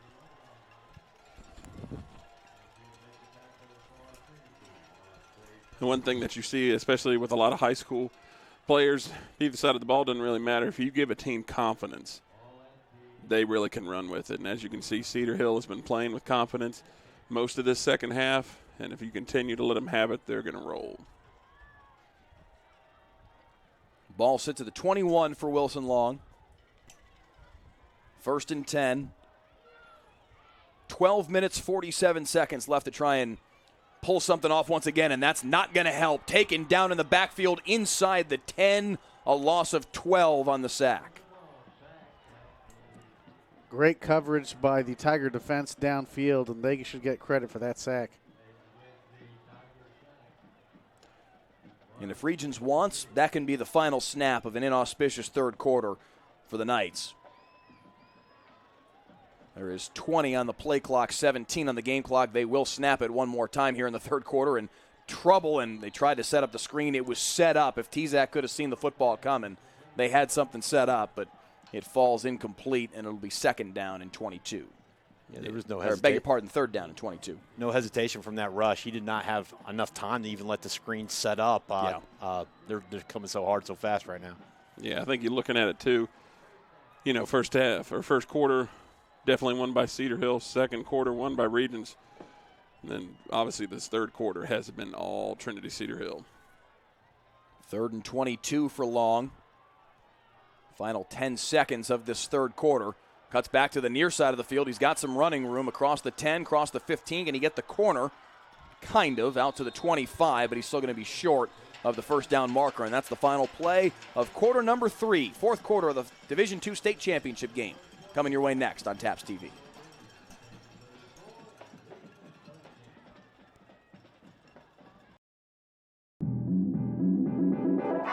Before we step away, it looks like there is a flag down here. Steve Ashton and his officiating crew huddling up to discuss what happened here on the 3rd down and 22.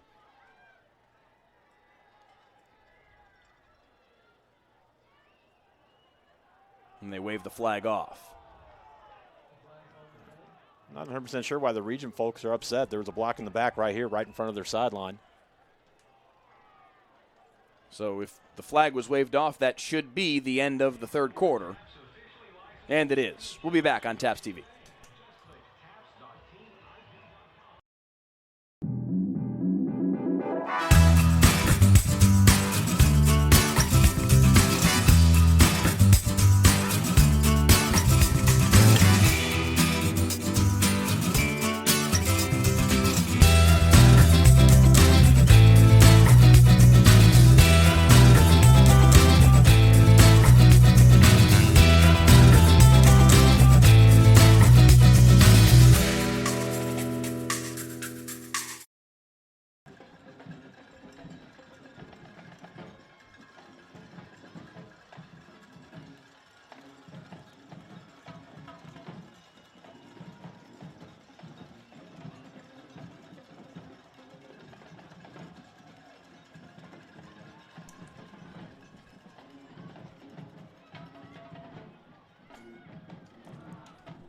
Back at Panther Stadium, fourth quarter set to get underway, and it'll be 4th and 6 for Wilson Long and the Austin Regents offense. They went for it on 4th down from their own 10-yard line. We'll see if they're so bold as to do so from their own 21.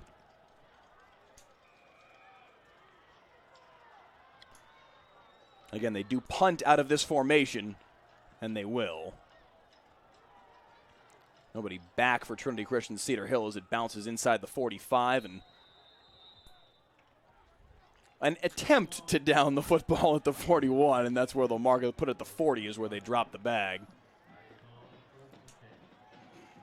I think if you're Trinity Cedar Hill right now, I think really the goal of this next drive, wouldn't be surprised to kind of see them come out in a kind of a bigger package here to be able to run some clock.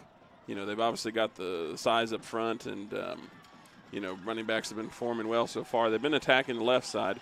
So even though they come out in the 5 wide, wouldn't be surprised to see a quarterback sneak here from Cedar. 1st and 10 from the 41. Trinity Cedar Hill with 179 rushing yards tonight, and they try to add to it here with Cam Wilson coming on jet motion. And look at the speed from him bursting into the second level and picking up 8 on the first play of the drive. Man, from the time he gets the football to the time he gets tackled, that's not a lot of time. That's Definitely not my speed for sure. Mine's more grab the ball. They probably would have tagged me in the backfield before I even got a step off. Yeah. I'm looking for the helicopters, guys. I see a lot of speed on the field here, wondering where SMU's at. There's so much talent on the field out there right now. Amari Matthews with the handoff here on 2nd down and 2. Give him a yard. They have it, and it'll be 3rd and 1. Be interested to see where Shedeur decides to end up going. No, he hasn't committed yet, but, you know, I think a lot of people think, well, Dad went to Florida State, you know, it's just kind of a, you know, legacy thing there. But his older brother Shiloh didn't even go. He went to South Carolina, so be interested to see what he does. Big formation here on 3rd and 1. He's going to take it himself across the right side. Got hit hard, but he's got the first down. Big hit. Cade O'Reilly, I believe it was, laying the lumber to Shedeur Sanders, but he did get enough to move the sticks. Upended.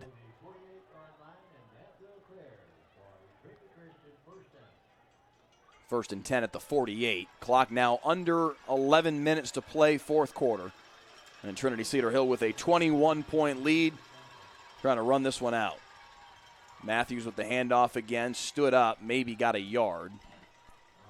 Regents trying to rip the football away. Max St. John at the bottom of the pile, still fighting for the football. Good swarming defensive tackle there from the Regents defense. Excellent play call there and excellent pursuit to the ball. Speaking of number 2 Sanders, we haven't seen a lot of big plays by him per se. We have not called his name a whole lot in terms of big plays, but he's doing an excellent job staying in the pocket, setting up his teammates for success, just being a good game manager, and he's got his team in great shape right now. Flag flies at the snap, and it'll be a false start. Okay, that's a great thought, because sometimes you just got to do what they give you, and he's managing the game. They're calling a great game right now, and he's just doing a good job playing within himself. Now this is where I'm getting excited. 23's back in. This is what I think he's one of the best running backs in the state and all private schools. I'm excited to watch this kid run. He's got great vision, great feet. He lets his blockers set stuff up. I'm ready to watch him get some more big runs here. You talk about him letting his blockers set stuff up. Andre Hart said about him that he's one of the most stoic guys in the locker room, and that personality is mimicked in his running style. This time they give it to Amari Matthews, though, and he picks up about 5 on what was 2nd and 14. It'll be 3rd and 9. I've been impressed with Coach Sanders' play calling style as well. Obviously, being able to run it, being able to spread it out. He's done a great job here so far. You know, obviously he did quite well in the league playing on the defensive side of the ball, but he's doing well as an offensive play caller so far. See what he can dial up here on 3rd down and 9. Sanders at a shotgun, firing it on the right-hand side. He finds Moultrie, makes one man miss, getting close to the sticks. Is he going to have enough for the first down? They'll mark him just about a yard short. Right at the 39-yard line, they needed to get to the 38, but where the football sits right now, very well could be 4-down territory. Just a beautiful open field move after he caught the ball there. He's going to be a dangerous weapon for somebody next year. And they will go for it on 4th and 1. Sanders under center, quarterback sneak, bowls his way forward, 1st down. I think if your Regents here, got to maybe get a fumble, interception, something here. Can't really allow the Tigers to keep working this clock. You know, you're kind of running out of time here, so they put up a valiant effort, but they're going to have to do something to get the ball back. You wonder, I know it's still maybe a little bit early for this, as the clock should be running. It's 8:26 and paused at the moment. They've set the sticks. The clock should be running. It finally does start on the snap, but it should have been running before that big hit right at the point of contact. Amari Crowder caught a face full of the defender. I think it was Jake Knaut that made the play. Nice play, nice break on the ball there. Well timed, too. He was there right as the ball arrived. Can't play it any better than that. Good football play.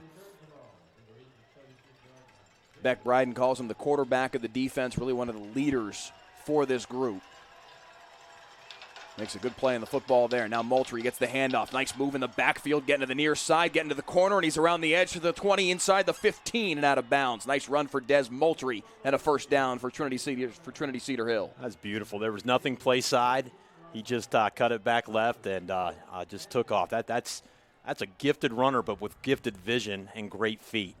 I think if I'm Moultrie out there, I'm probably doing the old Zeke feed me signal to Coach Sanders, because he's been running the ball well. Hey, look at this. The big tight ends at tailback. They did say that they'll put him back there and run the football with him some. This time, though, he's blocking for Amari Matthews. Matthews trying to get the corner. Undercut just shy of the first down marker. It'll be second down and about a yard from the 4.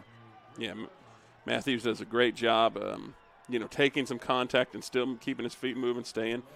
All of them run with pretty good center of balance, good low, pad level. Great job by the running backs there. There's a great block out on the edge by Crowder. 2nd and 1, handoff up the middle. They'll have enough for the first down.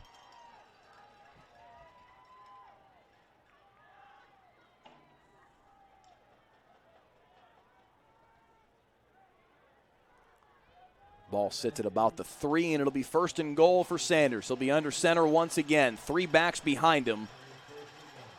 Handoff up the middle for Matthews. Fighting his way, picking forward. They're going to mark him just short. Even though they don't get the touchdown there, I think that's a pretty good idea. You're still running the clock. Still got two more downs to go. Really not a terrible thing. They'll mark it right at the 1. And Sanders will come out in shotgun here. He's got Yelverton to his left. Now lines up Matthews to his left as well.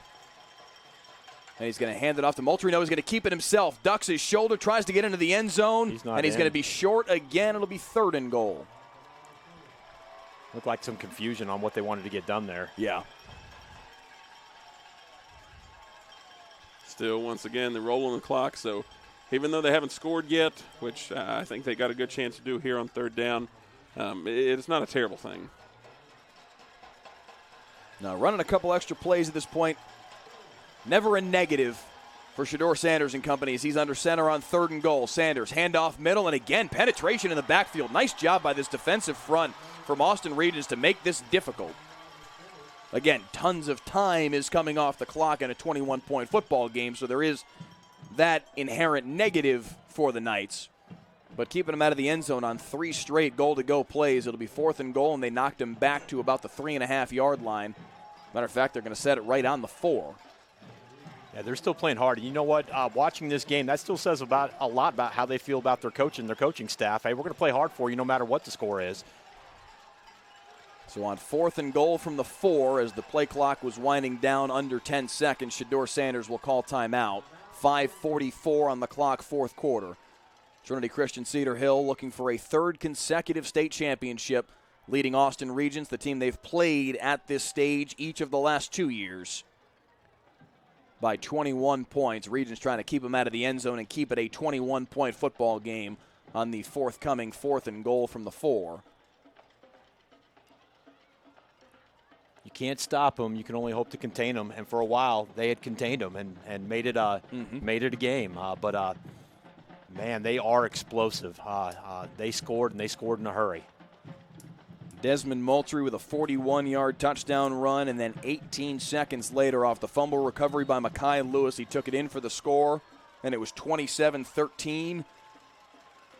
And then just about 2 minutes later, Sanders to Yelverton on the 4-yard touchdown pass. 34-13 is where it stands right now, and now a 4th and goal for Sanders and company as they try to add to that lead and put a finishing bow on a 3rd straight state championship. Regents trying to keep them out of the end zone and keep whatever slim hopes they have in this final 5:44 alive.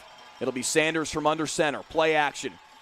All day in the pocket, fires over the middle, touchdown. Wow. Amari Crowder and Trinity goes 4 scores ahead. Watching Shedeur's mechanics there, just outstanding. Yeah. The way he set his feet and released that ball. Real deal. Still only a junior. Florida State certainly the favorite to get him, but there's a lot of schools that are trying to bring in one of the better pro-style quarterbacks in the country into play for them. His second touchdown pass of the day, this time hitting the senior Amari Crowder. Extra point up and through off the foot of Bryce Godfrey, and it's 41-13. Yeah, we've got another flag, some extracurricular going on.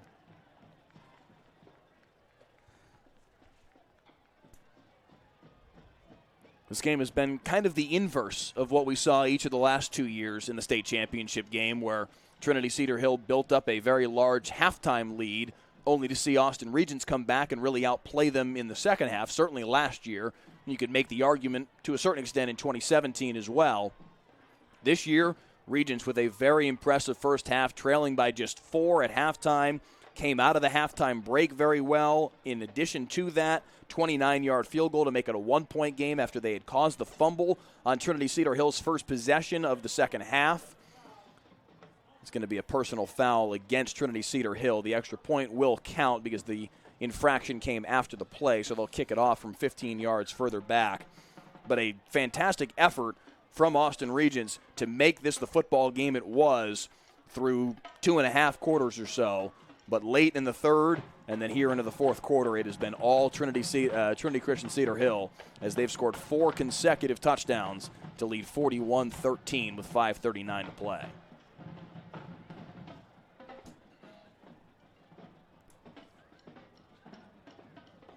Sanders with his second touchdown pass of the day. We mentioned Preston Stone being followed around by the Overtime Network for a documentary of his own. Sanders has the same. They call his Primetime 2.0, fittingly, a weekly video series distributed on Saturdays by the Overtime Network. And that was a great touchdown pass. A lot of poise. He just sat in the pocket. He waited for the play to develop and hit his receiver running across. A pair of 4-yard touchdown passes for Sanders.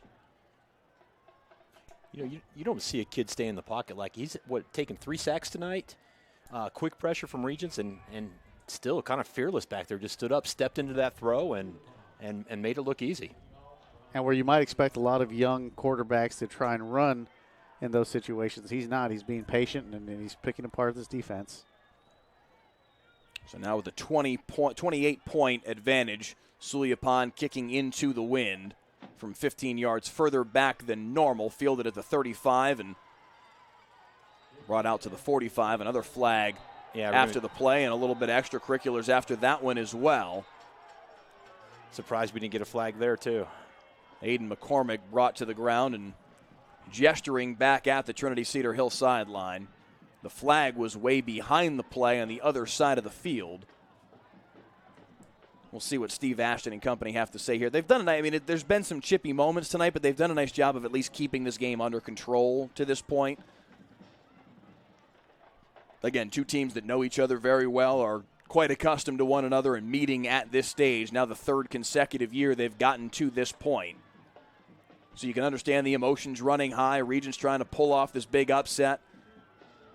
I'll be clipping against the Regents return team. So that'll bring it from the 45, where they had returned it out to, back deeper into their own territory. Yeah, it's tough. All the advantage that they had gained on the personal foul from the kickoff being backed up, they just lost it. Surrendered it right back, and they'll put the ball at the 35-yard line. At this point, down 28 with 5:34 to play. I don't know if it's quite academic, but it's certainly a situation where Wilson Long and company need a miracle. Texas high school football has seen crazier things, but they need a lot to go their way. They're going to try here from their own 35 on 1st and 10. Long rolling on the near side, tipped and caught across midfield. If you're going to have things go your way, that's a way to have it start.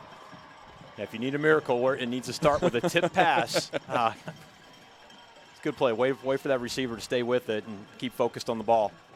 That's a great throw. He's backpedaling, running hard to his left, backpedaling, and makes that throw. Aiden McCormick making the catch across midfield, and it's 1st and 10 at the 47-yard line. 5 minutes and 10 seconds to play here in the fourth quarter. Long rolling to the near side, has his man complete. Not a whole lot of running room for Cole Clark. beg your pardon, that was Long who made the catch. They must have had Dickey. Beg your pardon, that was Dickey who was in there at quarterback, and he threw it to Wilson Long. And now Dickey will come back off.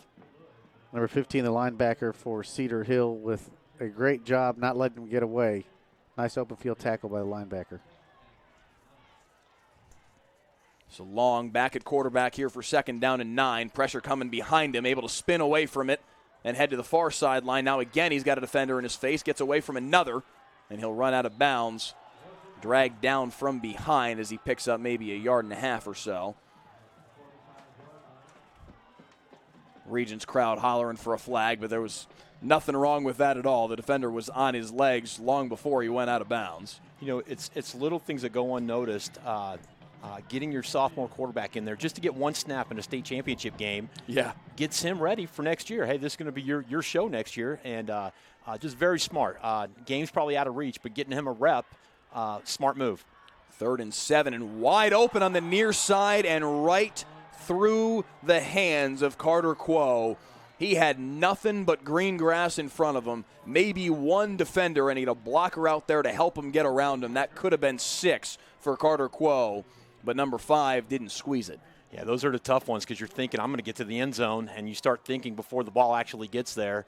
You got to catch the ball first, then go. So that's up 4th down and 8, 4:16 on the clock, 4th quarter. And if there is any hope left for Regents, they have to convert here. They'll get a little bit of a boost here. 4th and 8 will become 4th and 3 as the Tigers jump offside. Give a shout out to my old D coordinator, Paul Stark, on that play before he'd be way to knock it down. 2 claps. Just a little something to get in their head, right? Just get in their head. Way to knock it down. They're going to bring Dickey back on the field here for this 4th down and now about 2.5. They've got to get to the 37-yard line. Ball sits just inside the 40, and it's going to be Dickey to take the snap out of shotgun.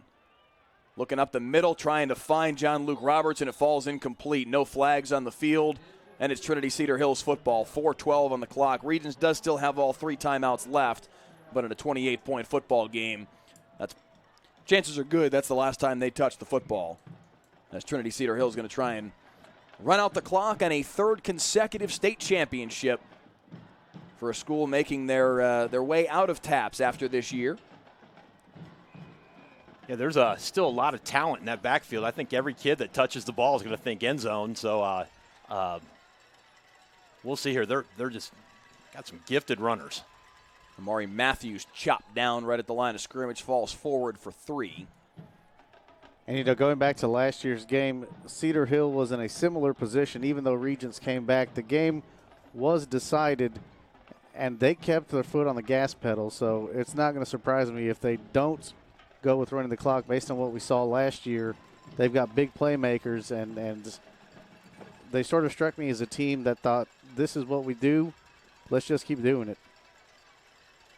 2nd down and 7 from the 42-yard line. It'll be Sanders out of shotgun. Pressure coming off the edge. He'll step up through it and run through the right-hand side. He's pointing out blockers as he picks up the 1st down across midfield inside the 45 to the 43. You know, us old school guys that have been doing this for a long time, we look at that. But these younger coaches, hey, we're going to do what we do. Stop us. If you don't like it, stop us. So I agree with you, Gabe. They're going to do what they do, and we see more and more schools doing that. And as a defense, you just got to go out there and stop it. It's the old Jimmy Johnson approach. We're not running up the score. We're playing football. Playing football. 1st and 10 at the 43. And again, it's not like they're throwing the football deep downfield. They're just running plays. Nothing that Trinity Cedar Hill is doing right now is wrong in any way, shape, or form. Just running plays and picking up yardage. There's a flag down after that run by Moultrie. And it will go against the Tigers' offense. Thought Buford had a pretty good block there, but looks like he got his hands outside a little bit. These receivers for Cedar Hill, they run great routes. They catch the ball, but they are excellent blockers also. That'll bring it back to the 47-yard line.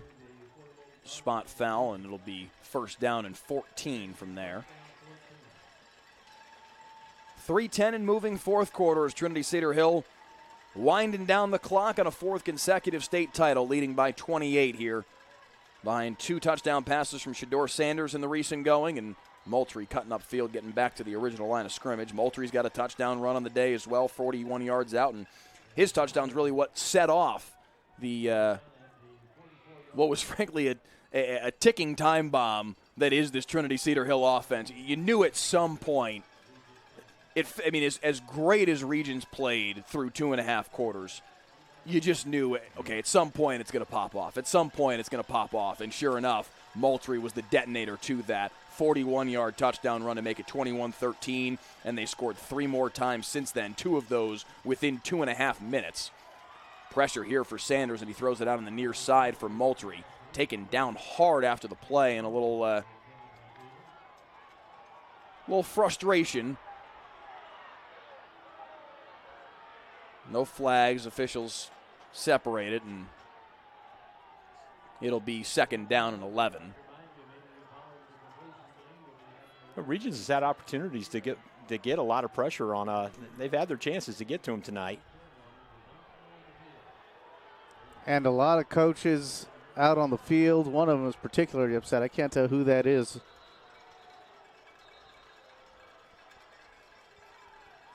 Sanders was put into the turf rather hard. I don't know if we can cue up a replay here and see the end of that play once again. A flag is going to fly here on the back end as one of the coaches is fired up. There's a gentleman with the hood on his sweatshirt over his head, so I can't tell exactly who that is. But there's definitely some frustration for the way that play ended. Now, this is where I worry a little bit, are the officials letting it get out of, because they got a camera crew out on the field on top of them also. Those guys should not really be on the field. Yeah, the officials are now pushing them back and trying to get them off the field. That's the crew from the overtime documentary that they're doing on Shedeur Sanders, that Primetime 2.0. But you're absolutely right. That's a circumstance where if anybody needs to get off the field, forget listen, I understand the passion from the coaches. Shedeur Sanders, long after, frankly, he had thrown the football away, was put in the turf pretty hard. Correct. I can understand the coaches being frustrated, being fired up, being out on the football field after a play like that. That is maybe not I don't know what words were said. Eventually a flag was thrown. Maybe the flag was deserved ultimately, but I can understand that emotion. But camera crew, get off the field. Yeah, this is not your show. As much as you think it is, as a flag comes in here on 3rd down and 26. They tried to set up the screen for Cam Wilson, the speedster. Yeah, I think what I would have liked to see is the head coach out on the field and get all your assistants back off, and the head coach speak for your sideline, and you make the argument. That's the way that, not no the entire doubt. coaching staff. No doubt. Camera crew steps on, that should be an automatic penalty. And but I mean, hold on a second. That's not something that Trinity Cedar's coaching staff has control over. That is the responsibility of that camera crew to understand how to comport themselves in that moment. I'm not putting that on Trinity Cedar Hill's coaching staff. I agree. I agree with you there. But unfortunately, they would be the ones that would get the flag because it's their sideline. Probably, but I'm not sure that that's fair because that's not their responsibility. That camera crew elected to do this show on a compelling story in Shedeur Sanders. Get off the field. On 4th down, they try and convert it, and ball's out, and they're going to recover it. That's going to be a first down, I believe. Depending on where they deem that ball came out, of course, you can't advance a football on a fumble on 4th down, but he was definitely past the sticks, and it will be first down Trinity Cedar Hill. They convert on 4th and 21. That's a beautiful catch by Buford.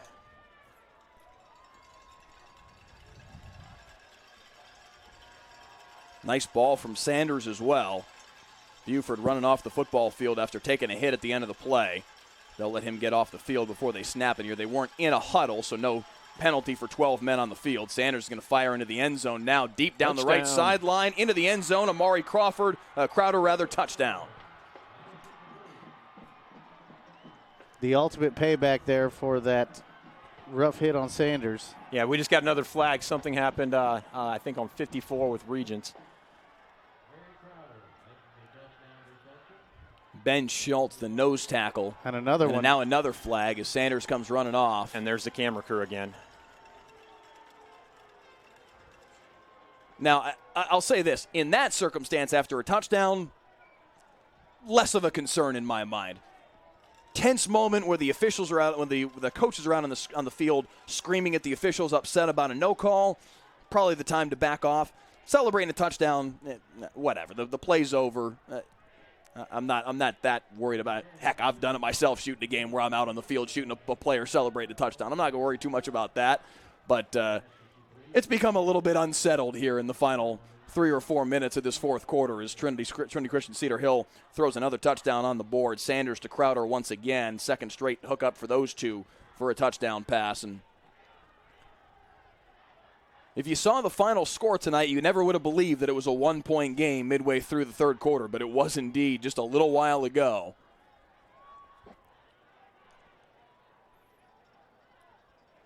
What have they decided to do here? I still haven't seen a signal here. Here we go. Here's our crew chief is Steve Ashton. He's standing there.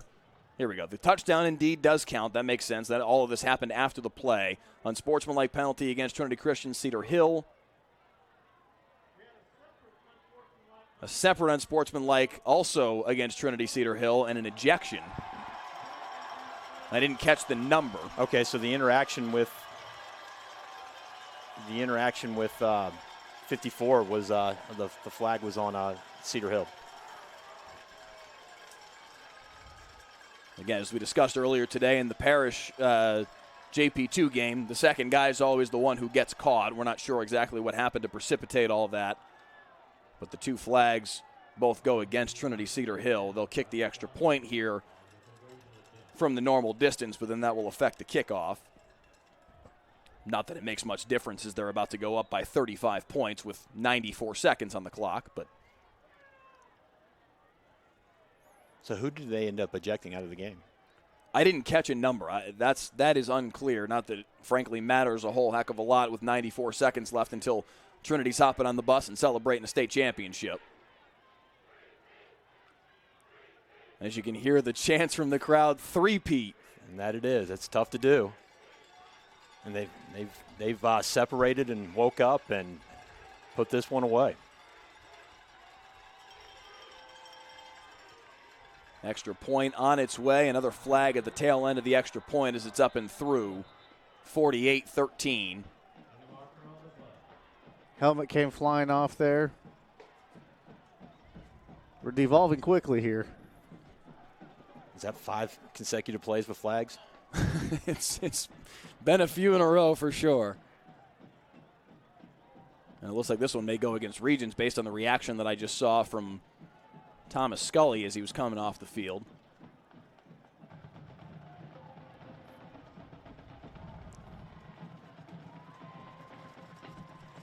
(48-13) the score in favor of Trinity Christian Cedar Hill. They have now scored 34 consecutive points. Extra point indeed will count.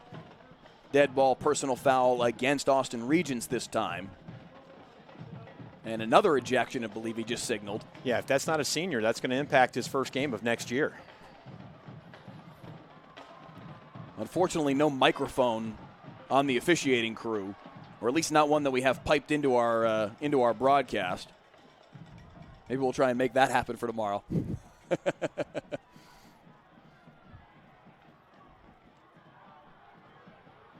So after all of that, the kickoff will be from further back than usual. Ordinarily, a kickoff comes from the 40-yard line. The officials still walking. There were 2 unsportsmanlike penalties against Trinity Cedar Hill on the touchdown. He walks all the way back to the 10, but now turns around, and I believe now he's walking off the 15 yards for the ejection and the personal foul against Austin Regents. And the kickoff will be at the 27. I don't know. What math did he use to get there? I'm not sure. I'm thinking the same thing. I don't have the faintest clue how the football ends up at the 27-yard line, and frankly, neither does Will Sulyapan, the kicker. He's looking around going, why are we here? If you kick off ordinarily from the 40, 2 15-yard penalties knock the ball back to the 10, then, oh, wait, I'm sorry. One 15-yard penalty knocks it back to the 25. The second 15-yard penalty would be half the distance to the goal line. There you go. That brings it back to the 12, then a 15-yard penalty. That's how he gets to the 27. He's right. It is the 27-yard line. My apologies, Mr. Official. You are correct. So now this is the tough part. To be legal by rule in this kickoff, they can only be 5 yards away from the ball. What? From what we're being told, Shedeur Sanders was the player for Trinity Christian Cedar Hill who was ejected.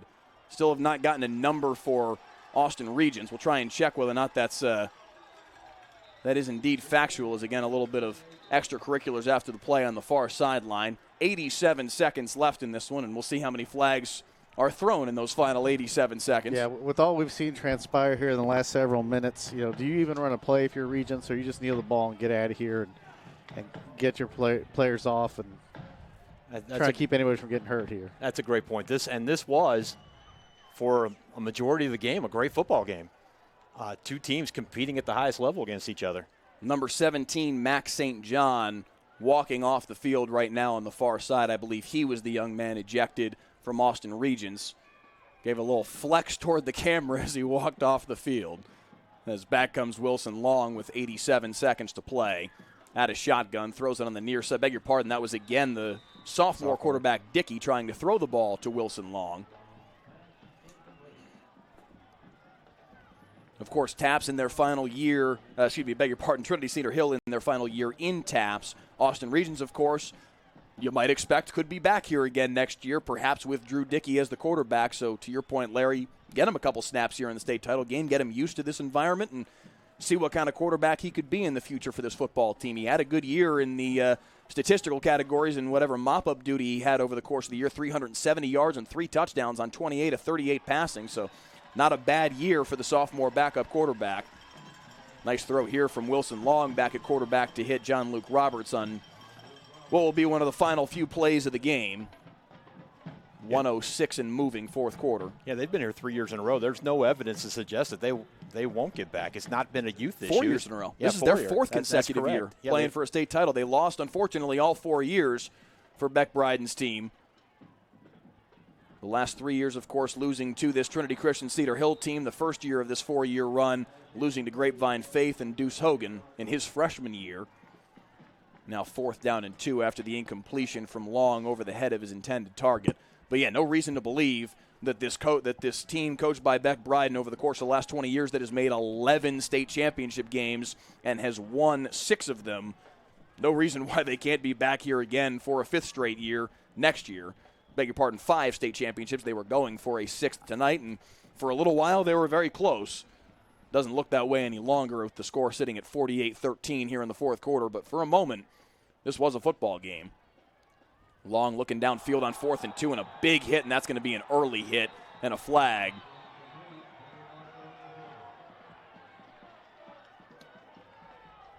Tigers defense didn't like the call, but that definitely looked early. Yeah.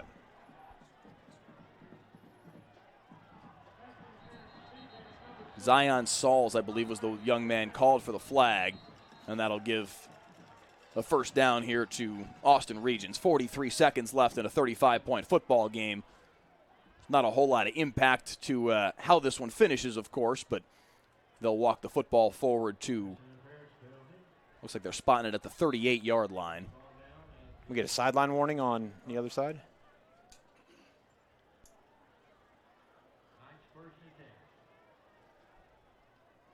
They only walked off a 5-yard penalty after the hit from the defensive play. Here we go. Now, unsportsmanlike conduct against the defense.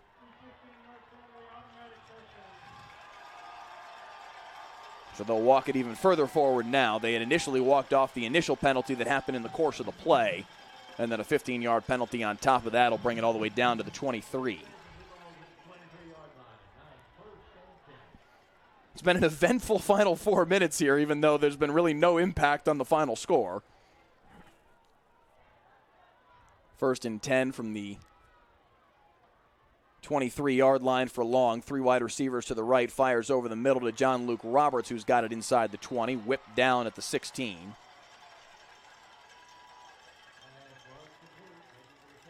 Both of these teams playing out the final few minutes of this game. There's no quitting either team. 22 seconds left as Wilson Long looks to the near sideline for one or two more plays. Long firing into the end zone, back corner. Touchdown. Beautiful throw, and what a catch by Charlie Phillips for the touchdown.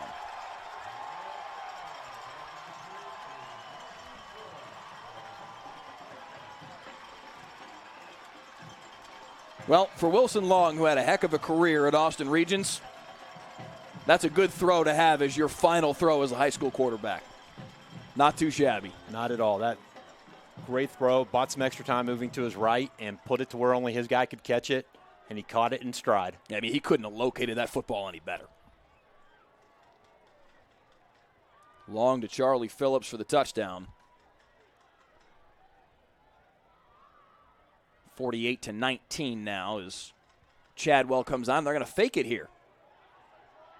They fake the extra point. They try and throw for two. He probably could have run it in for two, and he can't convert. Carter Quo, the holder, picked it up and tried to hit Thomas Scully for two more. Goes through his hands, and looks like the final score of this one will be 48-19 when it's all said and done. Just 11 seconds left on the clock.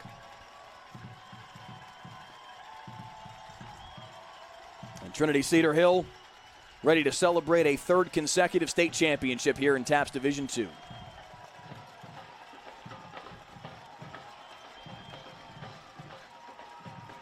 Some support on the near side, of course, from the Austin Regents fan base for their boys. They played a heck of a football game tonight to make this a game for as long as they did. 14-13 was the score with under 4 minutes to play in the third quarter, in a game in which they had been blown out each of the first 2 years of this meeting.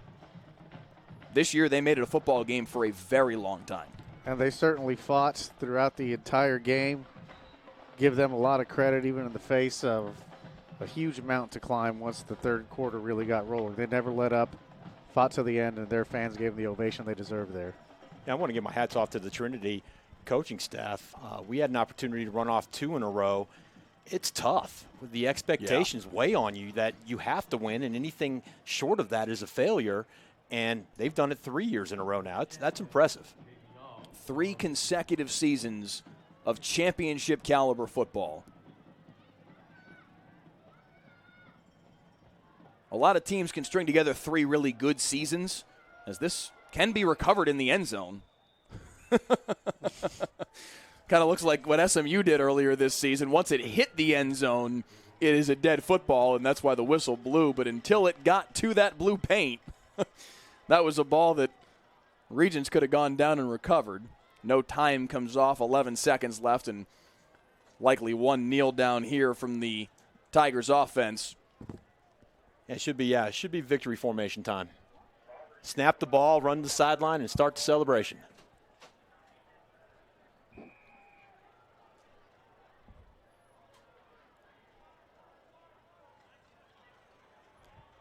You know, Matt asked earlier, who's the backup quarterback for Cedar Hill? They snap it to Wilson, and he'll run it up the right-hand side, and that'll be the final snap of the football game. 48-19, the final score. And Trinity Christian Cedar Hill, for the third consecutive season, TAPS Division II champions, knocking off Austin Regents.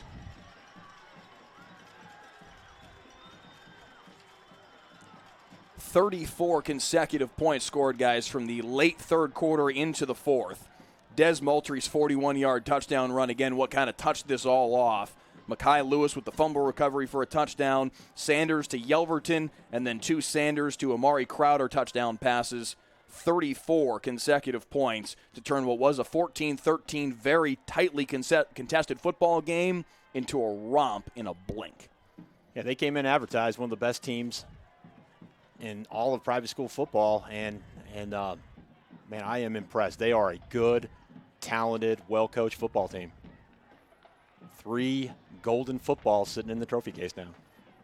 12-1 in 2017, 14-0 in 2018, 13-1 in 2019, champions year after year after year, and a 39-2 run.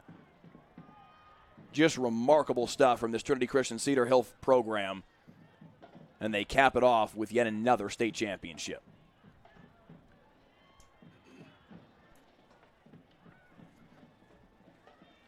Handshakes in midfield from these two programs. They fought one another all game long during the play and sometimes after the play, but respect from each of these two programs that have battled for a state championship year after year after year here in TAPS Division II. Trinity Cedar Hill coming out the victor each time, but these are two programs that know each other well, and some respect being shown right now at the 46-yard line to Wilson Long, the quarterback from Austin Regents, by the coaching staff from Trinity Christian Cedar Hill. Yeah, 4 years in a row to come up short, yet they come back and they battle, and I'm sure they will do everything they can to get back to this game next year, and that says a lot about the coaching staff getting their kids focused and getting over this pretty quick. Think about how tough that is for this program, though, to 4 consecutive years get to this point, and 4 consecutive years come up just short. The first loss against Grapevine Faith came in overtime, and then 3 straight losses to this Trinity Christian Cedar Hill program, but still a fantastic run and, frankly, a fantastic 20 years for this program under Beck Bryden. 5 championships, 11 state title game appearances in 20 years. Runners-up, though, now in 08, 11, 16, 17, and 19. Yeah, it'd be interesting to see if somebody else from the South challenges them a little bit to stop, because this is their game. This is where they play in December, and it'd be interesting to see. The South is getting better with the teams down there, but somebody needs to step up and challenge Regents, and Regents they just reload. Again, very impressed with their coaching staff to just keep doing this over and over and over. 48-19 the final score. Take a look at the stat sheet here as we await the trophy presentation. See on the near side, I'm not sure, there is the trophy presentation to Austin Regents and Beck Bryden as they take the runner-up trophy for a 4th consecutive year here in TAPS Division II.